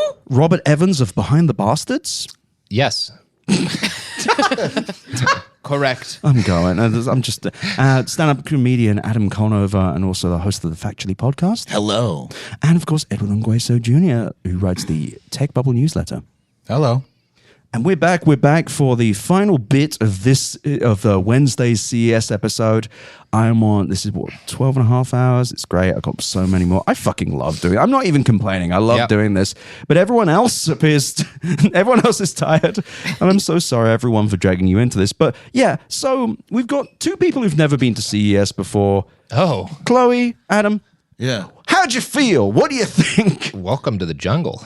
I mean, it makes me want to like go see someone play an acoustic guitar with no amplification. Yeah. You know what I mean? Tell me more, yeah. It makes me want to like walk by a playground like, it's recess and the children are just sort of like running around. Yeah, it makes me want to build a fire and dig a hole with my bare hands. Mm-hmm. Yeah. Yeah, well, it makes me want to like have a basic pleasure of life. And I'm having trouble like, putting the two worlds together, How do you mean? Like, what are the two worlds in this case? Well, it's just, like this is, it's the center of, the tech industry in many ways, or at least a certain piece of it, right? It's like all sort of coalescing around this, moment. It's like a little black hole. It's like the right bowels of the tech industry. Yeah, we're in the right? bowels Because it's of not it. ready to like shit all this stuff out yet. So we're kind of watching it as it. And it's We're like in the intestine. It's like supposedly it's supposedly Sigmoid colon. the most important, industry in America. That sets the tone for the year as well, because it's in January. Drives the economy. These are the people who are like creating the future, and so much of it could not be more distant from most people's lives or horrifying to their lives. Yeah.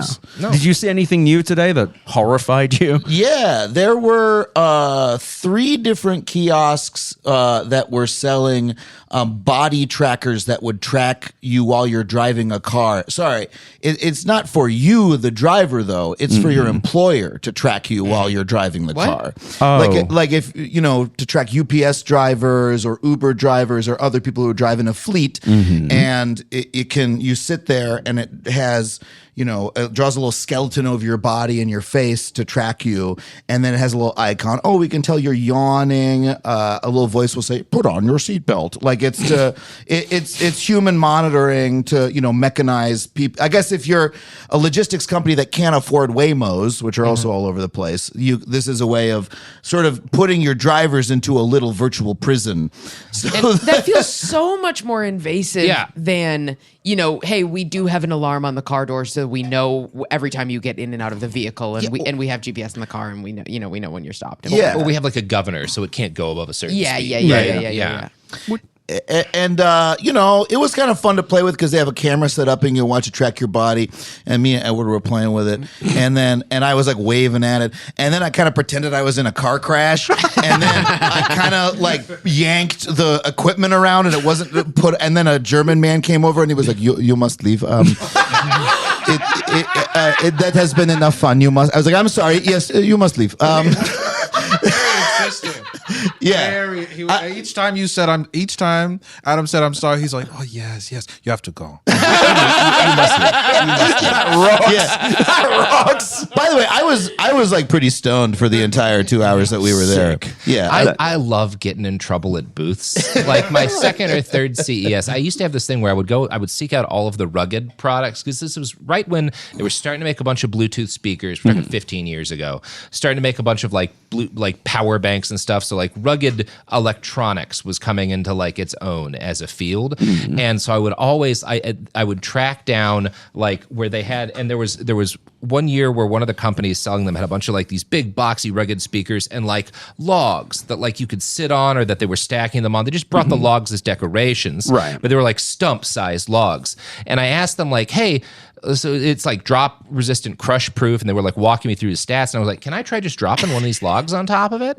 And they were like, yeah. And so I fucking hit it as hard as I could, and I cracked the son of a bitch in half. Hell yeah. Owned. Oh, and it a was German so man funny. said, "You must leave. You she must ju- put the log down." She apologized to me because she said it. I asked. I didn't assault the device. Well, you assaulted Yeah. the device, but with Yeah, express but consent. with consent. But this was also a device you were meant to assault. Yes. Well, that's what my very first CES, they had an indestructible cell phone, not a smartphone, a cell phone. And they took a bunch of journalists out to, I think we were in front of Caesars, maybe it was the Venetian. But they had like a car that had like company branding on it. And they would, each journalist could go and set the phone down and they would drive over it with like an SUV, right? Right. To show you how tough it is. And everyone did the exact same thing and took a video while it was driving over it. And I did the same thing as everyone else. I put the phone down flat. They drove over. I was like, yep, that's a tough phone. And one guy stacked it on its side and they drove over it. It popped it right open because it hit a seam.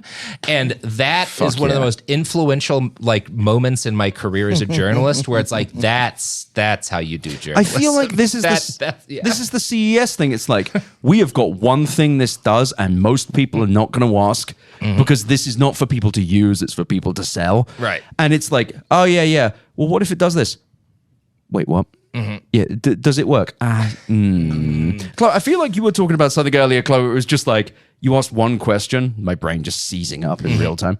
Yeah, I'm trying to remember which specific. I just have so many products that I've been like, no, you've been asked. But what's the point? Yeah, that's the question. It's like, Who what's the point? And they're But like, why? fuck. Yeah. Wait, no one's ever asked us that before. Yeah. You got any dregs left, Chloe? Things to declare? I saw this is not a well, I actually don't know what product this was associated with. It must be a product. Probably for the best. But there was a like Test how strong your punch is. Oh yeah, they've had yeah. yeah. section, and I stood for a couple minutes and just watched, with the greatest respect, the dweebiest, loseriest, sweet little dorks, some young, many old, walk up and just like try and rail this thing, and like, you know, everybody punched it, but watching dudes in just like weirdly fitting suits whose faces move a little strange be like, it is my turn to punch now. I was like, this is incredible. This is beautiful.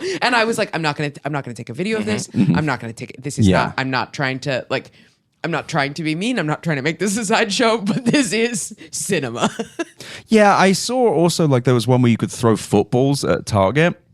And I watched this old man just walk up and he just fucking lamping the footballs there. And then his like wife was like videoing him do it. And they just walked off. And you could see the people at the booth be like, wait, were you not going to talk to us about the TV? And they just walked off. Nope. That guy fucking rocks. I Yeah, love that. Just like, that's beautiful. I want to throw the fucking football and then I want to go. I'm done here. I don't need to talk to you and your like Gooby TV or whatever it was. It was like one of the weird off-brand television companies that spends way too much at this show. Yeah, your first CES and you're now really... I feel like this is I don't want to say atypical year, but it's one of the sadder ones. Like I'm having a great time. There's not a lot of new ideas. One thing maybe the only thing I liked actually was I saw this massive John Deere tractor. Didn't know they could be this fucking big. Massive. So, a 2-story house. Yeah, literally. I climbed stairs to get up there. Had crazy hydraulic. I had a vision of just not doing any of this shit and farming with the big ass tractor. like really which feels right in my industrial farming. Yeah, with the Yeah. industrial farming. Yeah. You know, I come from a long line of farmers. I feel like that felt right for a second. And then I had intrusive thoughts about running over all the tech. Yeah, And that would be ideal. Yeah, I mean, that felt more right. That felt more right. When I climbed up there, I started, because it's you climb into this thing and you're 30 feet above the ground, around, and it's like the bridge of like the Starship Enterprise. It's like a Nice. hydraulic chair and like a giant thing, and you're looking at it's the rest of the show floor, and you're just like, oh, if I had a missile launcher on this, Yeah. I could blow it all up. And the front of it looks like weaponry because it's like 20, like imagine a cone, the shape of a traffic cone, but as tall as a person. Right. And then on its end, like with the sharp part pointed out, like 20 of those lined up. That's what you're It's driving. tractor though. It is, I believe it's picking corn, like off the cobs and putting it into a giant, like dump truck looking thing that goes along in sync with it. Yeah. Which is another part of the gap between the stuff at this show and reality, because it's like this is so far from what most people think of as a farm.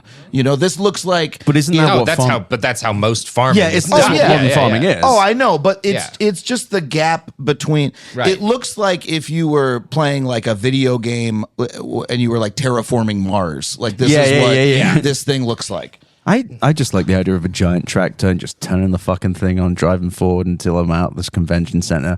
Drive away, leave this all by me. Just head for the hills. Yeah, just Don't just go stop till you hit Red Rock. go out to Area 51, me and the boys. Yeah. Yeah, that's our dear president. That's one of his bits, right? You remember when he had that truck and he was He like, looks you know, so I happy in that I truck. could just drive away. Yeah. They won't let me, but I could just go off into the sunset. You Shoulda know, let him. You could do Shoulda that let with him. the tractor. You know, if you maybe if you hot wire it, I don't know if it actually has an engine in there. Imagine imagine a tractor that you are describing is the size of a spaceship, but if you just know exactly where to cut, and you can just make red wire touch blue wire and turn this thing on, The and CES just massacre. mow over CES, The Las Vegas tractor massacre. blasting big green tractor out of the speakers. There were, that sounds so I do fun. want to say, behind us in line for the tractor, there was like a bunch of folks from Japan, and they were like vibrating with excitement to get in the tractor. Because I yeah. can only imagine just the Americanness of a John Deere tractor Yeah. and the size of it. It was I- like they like shoved me out of the way to get in. I will also say this is a unique thing that Americans can't understand how small some other countries are. Like when I got to America and I saw my first cruise ship, I kind of freaked the fuck out. I say it's just so large, so much. yeah. It looks like the size of London. They're like, visually upsetting. I still freak out over them. They're massive. They're huge and they're terrifying. They look horrifying. And like, if I got on this big tractor, I would either feel overwhelmed with power or like, just like, I wouldn't want that to exist. But I also like that they had a big tractor at CES. That makes me, Yeah. that makes me happy. I feel like the big tractor is like the ring of power, and that Yeah. no matter whether or not you like hate it before you get behind the wheel, as soon as you start driving it, it changes you. You just hear Dragula in your head. Yeah. It was pretty clear. It was pretty clear. You don't even drive this thing. You supervise it. Yeah. You sit you there manage and it. This would be my Green Yeah. Goblin mask. You've got Mr. Worf behind you on the weapons table. Yeah. Riker's at ops. I don't- Alex Heath is here. I'm not sorry, Alex. Sorry, Alex. I don't mean it. I'm not going to run you over the track. I do love that every now and then you'll name drop someone. You're like, I wish I could do bodily harm against this. Just kidding. Yeah, I'm also would not do bodily harm to Alex Heath. I apologize, Alex. Parody. I apologize. That's not what the poster that you made and put on the wall behind you says. I wasn't going to comment on it. It's weird. Robert, just the fucking signal chat from last year was just like an actionable threat against an executive. I was like, Oh, yeah, and it yeah. was the second I got Yeah. here as well. It was like, Sam Altman, we're going to, and I'm not going to fucking repeat it. Well, it's not illegal to make actionable threats against people. It's not. It depends on what who you voted for. That's my boss, folks. Yeah, it's I These love are jokes. These are bits. These bits. are yucks. We're doing bits. We're having a laugh. We're having a laugh. It's bants. We're bant maxing. We're bantering. Yeah. Yeah, this is how it works. So, Adam, this is your last day, though. Yeah. Did you see anything you liked? So you're on an edible. Yes. Yeah. No, I was vaping. I have a dry herb vape, which is the best way to consume weed. I actually am curious. What does that mean? Okay, so what it means, I love explaining this. What it means is you know, Robert, you know what this is? Yeah, it's You just know- like a vape that. Yeah, I mean, you don't put explain plant but yes. material in it. Most vapes that people Oh. think of are oil that have like chemically extracted the THC and suspended it in like an That's oil. how all of the vapes used to work, like volcanoes and stuff when we were kids. Yeah, right? the ones with the bag. This Yeah. is you put plant material in it, it heats it to a precise temperature where it does not burn. It just vaporizes the THC and other essential oils. And one of the great things about it is it makes almost no vapor. So I use this thing at the fucking airport. Like nobody notices, if no one's looking at you, no one is going to notice you using this thing. So it is great for this kind of environment. But it doesn't taste like strawberry melon. No. I guess weed vapes maybe never do. Wow, spoken like a person who really knows her drugs. I did see something that I really did pop for, which was and Ed was there too. It was okay. So imagine like a white van, like a normal van, and on top of it are sort of a couple blue tubes that go up and down and rotate, kind of like if you built like a Lego version of an anti-aircraft. Right. Like that looks like a home anti-aircraft weapon, and it turns out that's what it was because it shoots a net at drones. Sure. Using not gunpowder, it uses just some kind of electromagnet. It's like a like almost a railgun type. I asked the guy, was this a rail gun? And he was like, kinda. What's a rail gun? Uses magnets to propel around. Nothing much. very What's railgun quick. with you? Sorry. It's like a sci-fi torpedo Can we cut that out of the podcast? But yeah, so it shoots a net at the drone, and then it catches the drone, and then there's a little parachute, so the drone like falls down to That's earth. cool. So you can. It was like super fucking just like Metal Gear Solid 5. Yeah. You know? And it's interesting because it's like he was like, there's a legal gray area where it's like, you see a drone that you don't know, and you're like, whose drone is this? And you want to shoot it, but you can't. Yeah. You might get in trouble. You can shoot so any you drone can that catch flies it. over your Yeah, so he airspace. says, Yes, so right. you're not destroying it. Yeah. You can give it back to the owner after you retrieve it. I'm mounting that shit on the back of my truck like a technical, and I'm just heading to the park. Just driving in your pickup truck with a bunch of drones in the back. What we think Mad Max is going to look like is like old gas trucks. It's actually going to just be semi trucks with drone trophies. Yeah. After the revolution. Nailed to Because the semis. drones are going to have countermeasures eventually, Yeah, where that's- they're going that's to all they put are. chaff, or they're going to Yeah. dodge. They've already. I mean, that is the nature of drone. Like that's what we're seeing in Ukraine right now, which is like it's gotten to this insane escalation of countermeasure where if you go to a lot of frontline villages, they're covered in miles of fiber optic cable. It looks like the whole village is covered in spider Stupid webs. question. Why? Because you almost have to have all of the drones be wired because jamming is so prevalent, right? So if you can't jam one that's got like a wire on it, so they're basically taking off with these long spools and flying around, and it leaves because they're getting shot down constantly. Drones don't have a long lifespan in the field, so you just wind up with these villages that are. It looks like a giant spider, Yeah, full of fucking cables. webbed the Yeah, whole it's like a town. net that like Yeah. hangs on the tree. I had no idea about that. Yeah, that's the drone pictures are warfare is crazy. nuts. Fucking hell. I hate it. That's the thing that came closest to killing me overseas was a fucking drone. But yeah, it's all this like Red Queen measure countermeasure shit. Like everyone's been sprinting as fast as possible to stay more or less in place for the last 4 years. That's What I liked about this company was I was like, is this for the military? And he was like, I mean, we're pitching the military, but like, mate, we talked to them, but like, we think you could use it, to like guard a private, like a put one on my power house. plant, or like, I was like, use it at Coachella or whatever. I mean, I once there was an episode of Adam Ruins Everything where we couldn't shoot for like 90 minutes because some dumbass was flying a drone over the shoot, and we had to find the guy to stop because it was fucking like So loud. could have used it that Yeah, day. you had to break his legs. I remember that episode. Adam ruins Believe this you man's kept life. that in. Yeah, I honestly, every time I hear about this, I just want to play with one. Yeah. I just want to fucking shoot at a guy. Like Duck Hunt, like you're playing Wow, Duck guy, Jesus Christ. A guy in the sky. Okay. Yeah. That's If fine. you see a guy in Yeah, your that's- airspace, that's what I you mean. We can all net want to him. shoot That's down exactly aircraft. what I Yeah, mean. exactly. That's under That's what self-defense. I mean. Every Not time a- the Florida Blue stand your Angels ground fly boss. over, you know? not a guy I'm just looking at in the street, No. capturing That my was- No, nets. he's got to be high enough that the your Mothman. van guns have to be able to aim at him. I mean, the last time I saw the Blue Angels at during Fleet Week in San Francisco, I couldn't stop myself from thinking like I could take them. Like I could take them. I feel like I could take them. Blue Angels? Yeah, But yeah. take 'em- Why not? Take him with take what? him in what Do you way? mean Well, they're planes, flying the real blue- close to each other. I feel like it's not hard to fuck that up. Oh, They're you not just give 'em a expecting shove. it. Just yeah, like a big exactly. rock? Just a little shove. Just like a rock Just or a little something. shove ski. Because they're in a plane. Yeah, a rock. Sure. Yeah. Yeah, wait. No, we do actually want to know take them how with.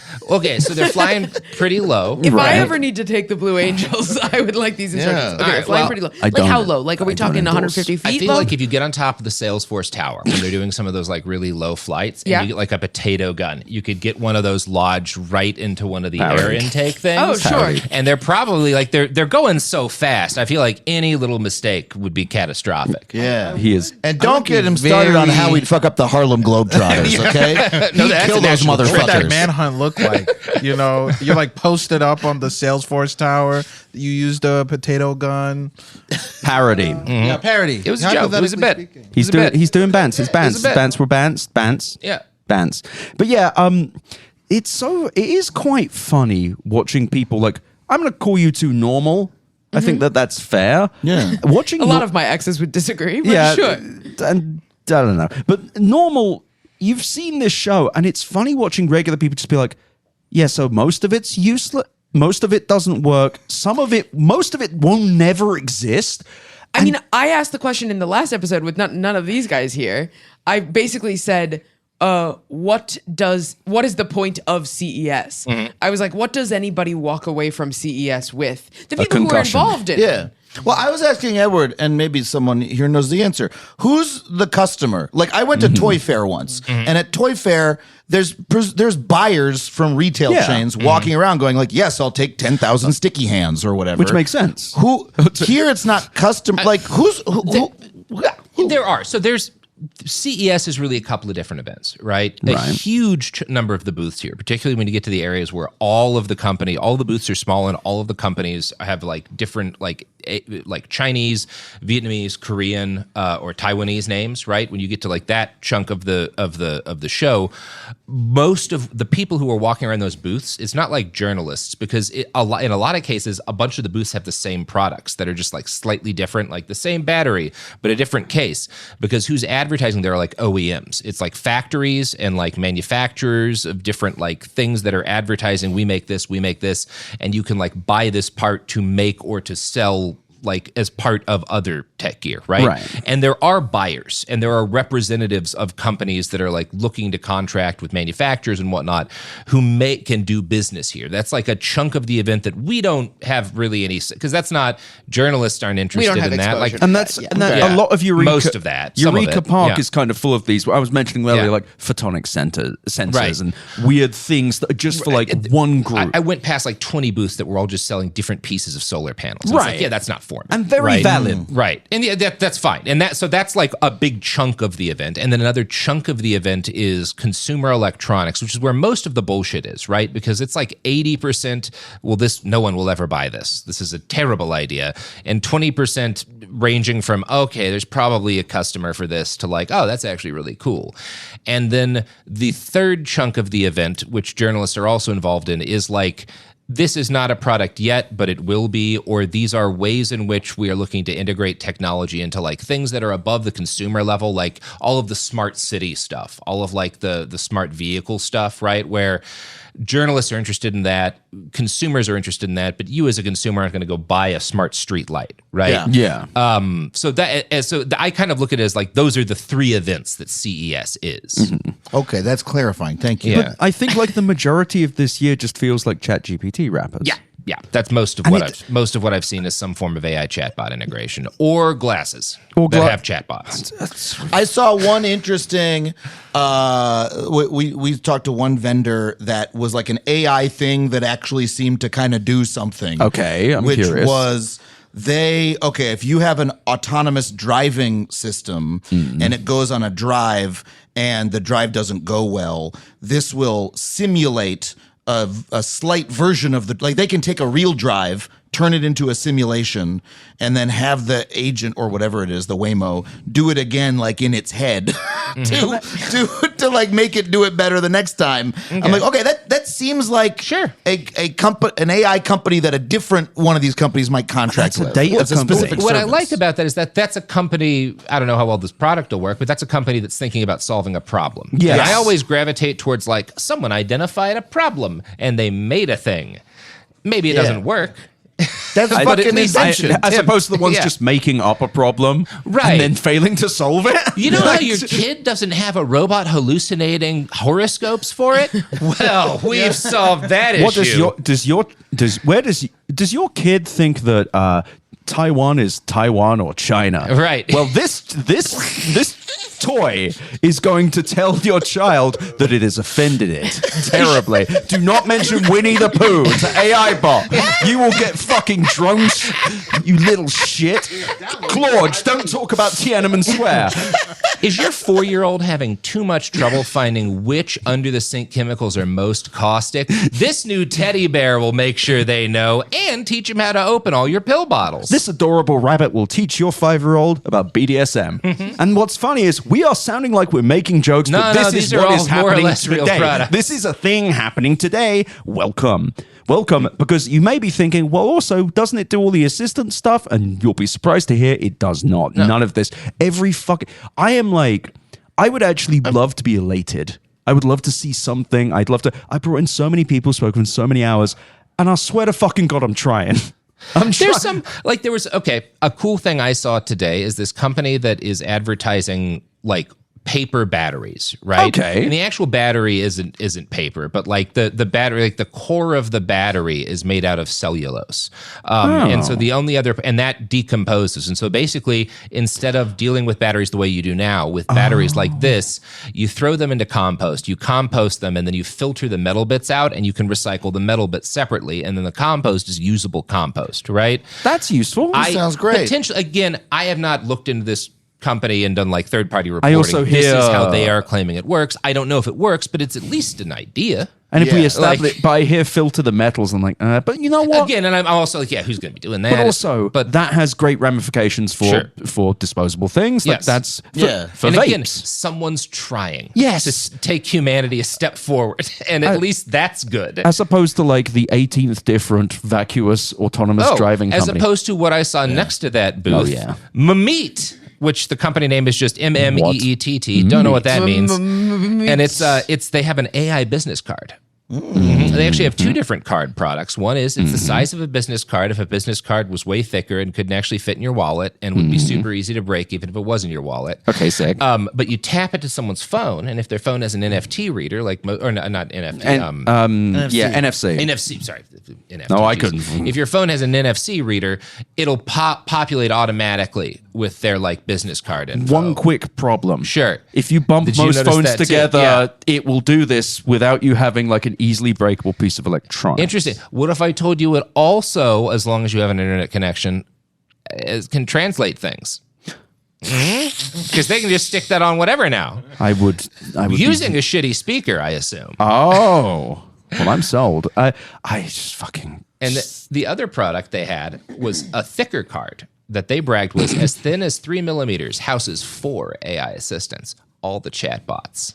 They don't actually live in the product. Again, it's connecting Why do you need to 4? the internet And what is streaming it. okay? Why But do just you need really 4? simple. These What are all good is questions. for? What is for? Is that just different? That's just prompt engineering. These motherfuckers are claiming Yeah, there's like they've got- 11 AIs.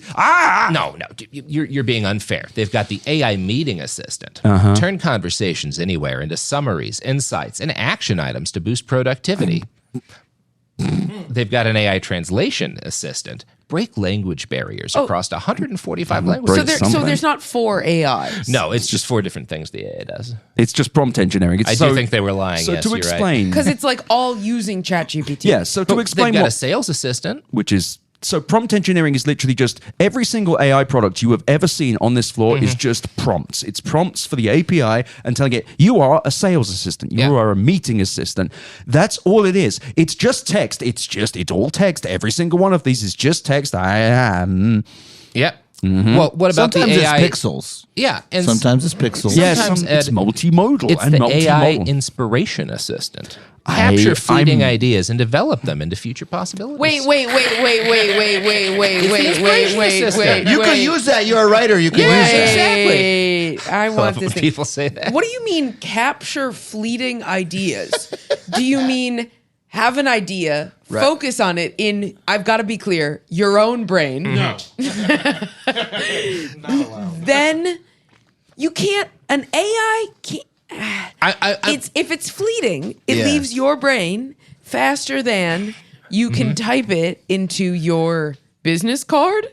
See, I'm thinking about because I keep a notebook and sometimes I jot down ideas in it. I'm thinking about that time I woke up after blacking out and just written on a page in the notebook was Hitler with abs ? Yeah. That's good. That's good. The AI could have really helped me. That could have been something, you know? Hitler with abs could have been the next Google. Wow, Robert. And Hitler with abs sure is an invigorating and original idea. You're not just coming up with an idea. You're touching into something that everyone else is feeling. What if he had abs? What if he had abs, right? So as we wrap It's not up, just an idea, it's a revolution. that's Let another me great. Hitler with abs that real quick. It's like another one of those tweets about AI where it's like every AI thing is like it's not just big, it's huge. That has literally become to me in the last month. That has, whenever I see it's not X, it's Y, I'm like, that's LLM text. Yeah. So as we wrap up and Adam is finally released into the wild again, I'm just going to tell you the worst name I saw on the show floor, and I fucking looked, good. and it would be Junkie Cream. Yeah, I caught Junkie Cream. Yeah, that's too. hard to beat. Junkie Cream. We love hard to Junkie. beat. And it is just an AI slop company. It was just like. It was just I don't want to talk about what they did because they couldn't work it out, and also it was very obvious they were trying to be like because it Is it not a You cream? know what's funny?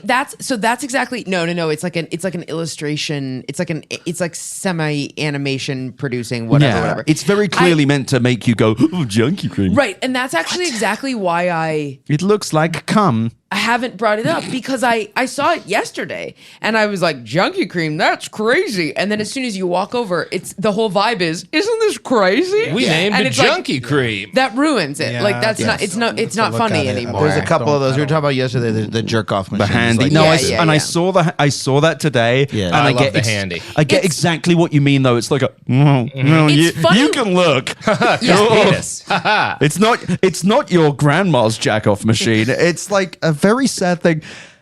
It's only funny when the product is in earnest. Like I think Edward, you were talking about toilet cams, but I then saw I think a different toilet cam than you did, and when the guy was explaining it to me, he was first of all the words camera in your toilet are at least Bad idea. to a woman the Shouldn't be a product. scariest Camera in a toilet. 4 words that you can string together. Yeah. And so then when he was explaining it, he was like, yeah, and so then the camera, so you put the thing in. I'm already fucked up. And you put the camera in your toilet, and he goes, and I said, I was like, and it's facing down, right? And he goes, yeah.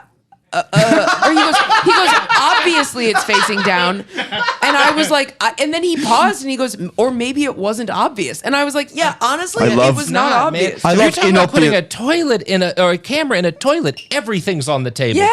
from you. I don't know what you might Yeah. do. Like, And- And what happens to those photos? Yeah. And what fucked up They are person? used to drain the why toilet. is the camera? What is this product supposed to do? It's looking at your shit and going, hey, you got to drink more water. That's the way it does it. It's insane. With a permanent camera. No, I forget who posted it, but it's like, yeah, I know it's because my piss is like looks like a high vis vest. Yeah. like, Yeah, like the consistency of your poop is already, you know it when it's happening. Yeah. If you're like, wondering, I is have something diarrhea. wrong? Yeah. I don't need also, the AI to something's tell wrong. me I I have also diarrhea. asked them, and this little machine has so many pieces to it. Like it's probably, like as you're holding it, it feels like it's probably like 4 separate housings that have been attached together to like make it all work. Right. And I say that it looks fine. I just say that to say there's a lot of seams in the thing. Sure. and a lot of pictures of piss and Presumably. where that comes from. That's in the cloud. That's for anybody to access. Oh, good. I'm sure that won't be breached. But I said, I was like, how do you clean the toilet cam? And he said, question. oh, you clean it in the same way that you would clean your toilet. And I was like, well, first Weird of answer. all, yeah, really weird Upsetting answer. answer. Yeah. Like, How does he clean his toilet? I wonder? yeah, how does he clean his That's toilet? the follow-up question. How often? Also, this is sitting on the rim. I'm happy to use the scrub brush, but it is once a year at best that I really like getting there with elbow grease around the rim. And then this thing has so many. Once a year. Once a year? Yeah, you got to do it once a year. I guess that's exactly how I clean my toilet cam. I pay a lady. I pay To a clean lady your toilet cam? Yeah, to clean my toilet And cam. then to look through the photo history. But Also, I have a camera camera on my toilet. It is called my cell phone, which I bring with me every time I use the toilet. Yeah. Also, just I'm just going to, as we wrap the episode, I think the statement I want to make is if you are thinking, I'm going to put a camera in a toilet, you're a fucking scumbag. I'm sorry. I'm like, it just. I met the guy who founded the company, and he seemed sweet, and like he just had bad shits. Yeah. But it is like, I don't know, buddy. A camera can't be the answer. But I think go on, Robert. I mean, it's just because you're right that this is something that is going to be more immediately like more women are going to immediately respond negatively to this idea than men, because there's a chunk of men. I'm sure there's a smaller number of women too, but there's a chunk of men who have absolutely no interest in their own privacy, have absolutely no concerns about privacy, and are shocked and kind of scared when they realize other people have a sense of privacy. And most of those guys work in the tech violation, industry. Feel a sense of threat. Right, exactly. Yeah. Who are like, what, you don't want a camera on you at all times? You don't want a camera on you like when you're having sex? That's weird. Yeah, you wouldn't Why want to you know want data? It on? Yeah, do you want data? You would be upset if I had a camera in a public space trained on you? You don't post That's about weird. how many erections a robot said you have every night? Oh my god, I bet that's it. All right, we're gonna wrap up. I'm gonna read my favorite name from the show floor. Shenzhen City Wanzida Motor Manufacture Co. Limited. That's a fucking name. Shenzhen Panbrain Technology Co. Limited. Panbrain. These are like Brain, like in a head? yeah, it's actually a really worrying photo. I don't know if I can really show it. It's just like a guy sitting there, full of sleep foster, and it looks like a sleep apnea mask, but it just looks like a horrifying thing. Yeah. It looks like something that people use in kink. yeah. Looks like how the guy in Manhunter was like towards the anyway. Can I tell one more story? Please. Okay, just this is the most useful thing that I'm going to leave with. And Edward was there, so you can jump into the story if you want. We went to the Waymo booth. Yeah, right. Which was mostly just Waymo is here. You know, Waymo, here it is. But they had a little line, and if you scanned your badge and you push a button, it would dispense a little goodie for you. And first of all, very clearly, there's just a person in there. And they get very upset if you suggest otherwise. Really? If you suggest that they are a person, but like sometimes you'd scan your thing, and then sometimes it would take like 4 or 5 seconds, and like the little pin would like come out at an irregular angle. You're like, there's just a guy back there, and like that's much cheaper than any other mechanism. And then you take the little pin, and they go, "Oh, you're a winner." Everybody was a winner, but like, "Oh, you're a winner," and then you go to a different guy, and they give you a Waymo hat and a little beanie. And tomorrow I'm flying to Madison, Wisconsin. It's going to be cold. I didn't bring a hat, so that's Waymo has made my life So better. you've Waymo become a was corporate helpful. shill.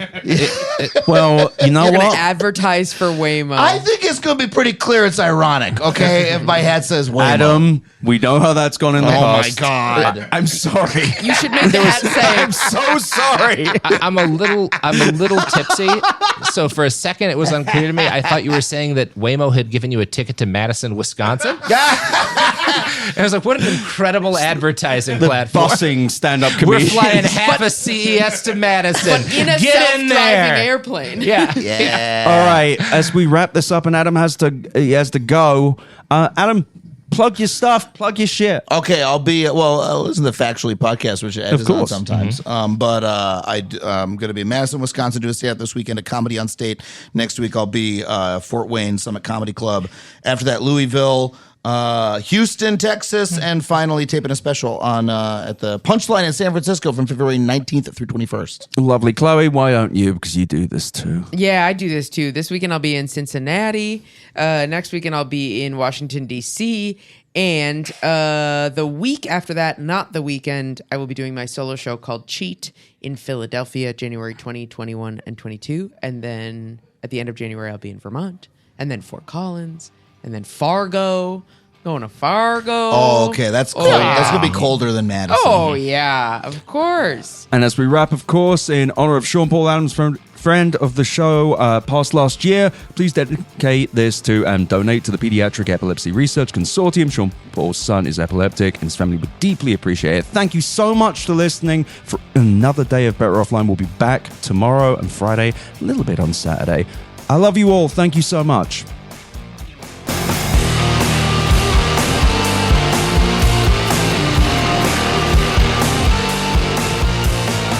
Thank you for listening to Better Offline.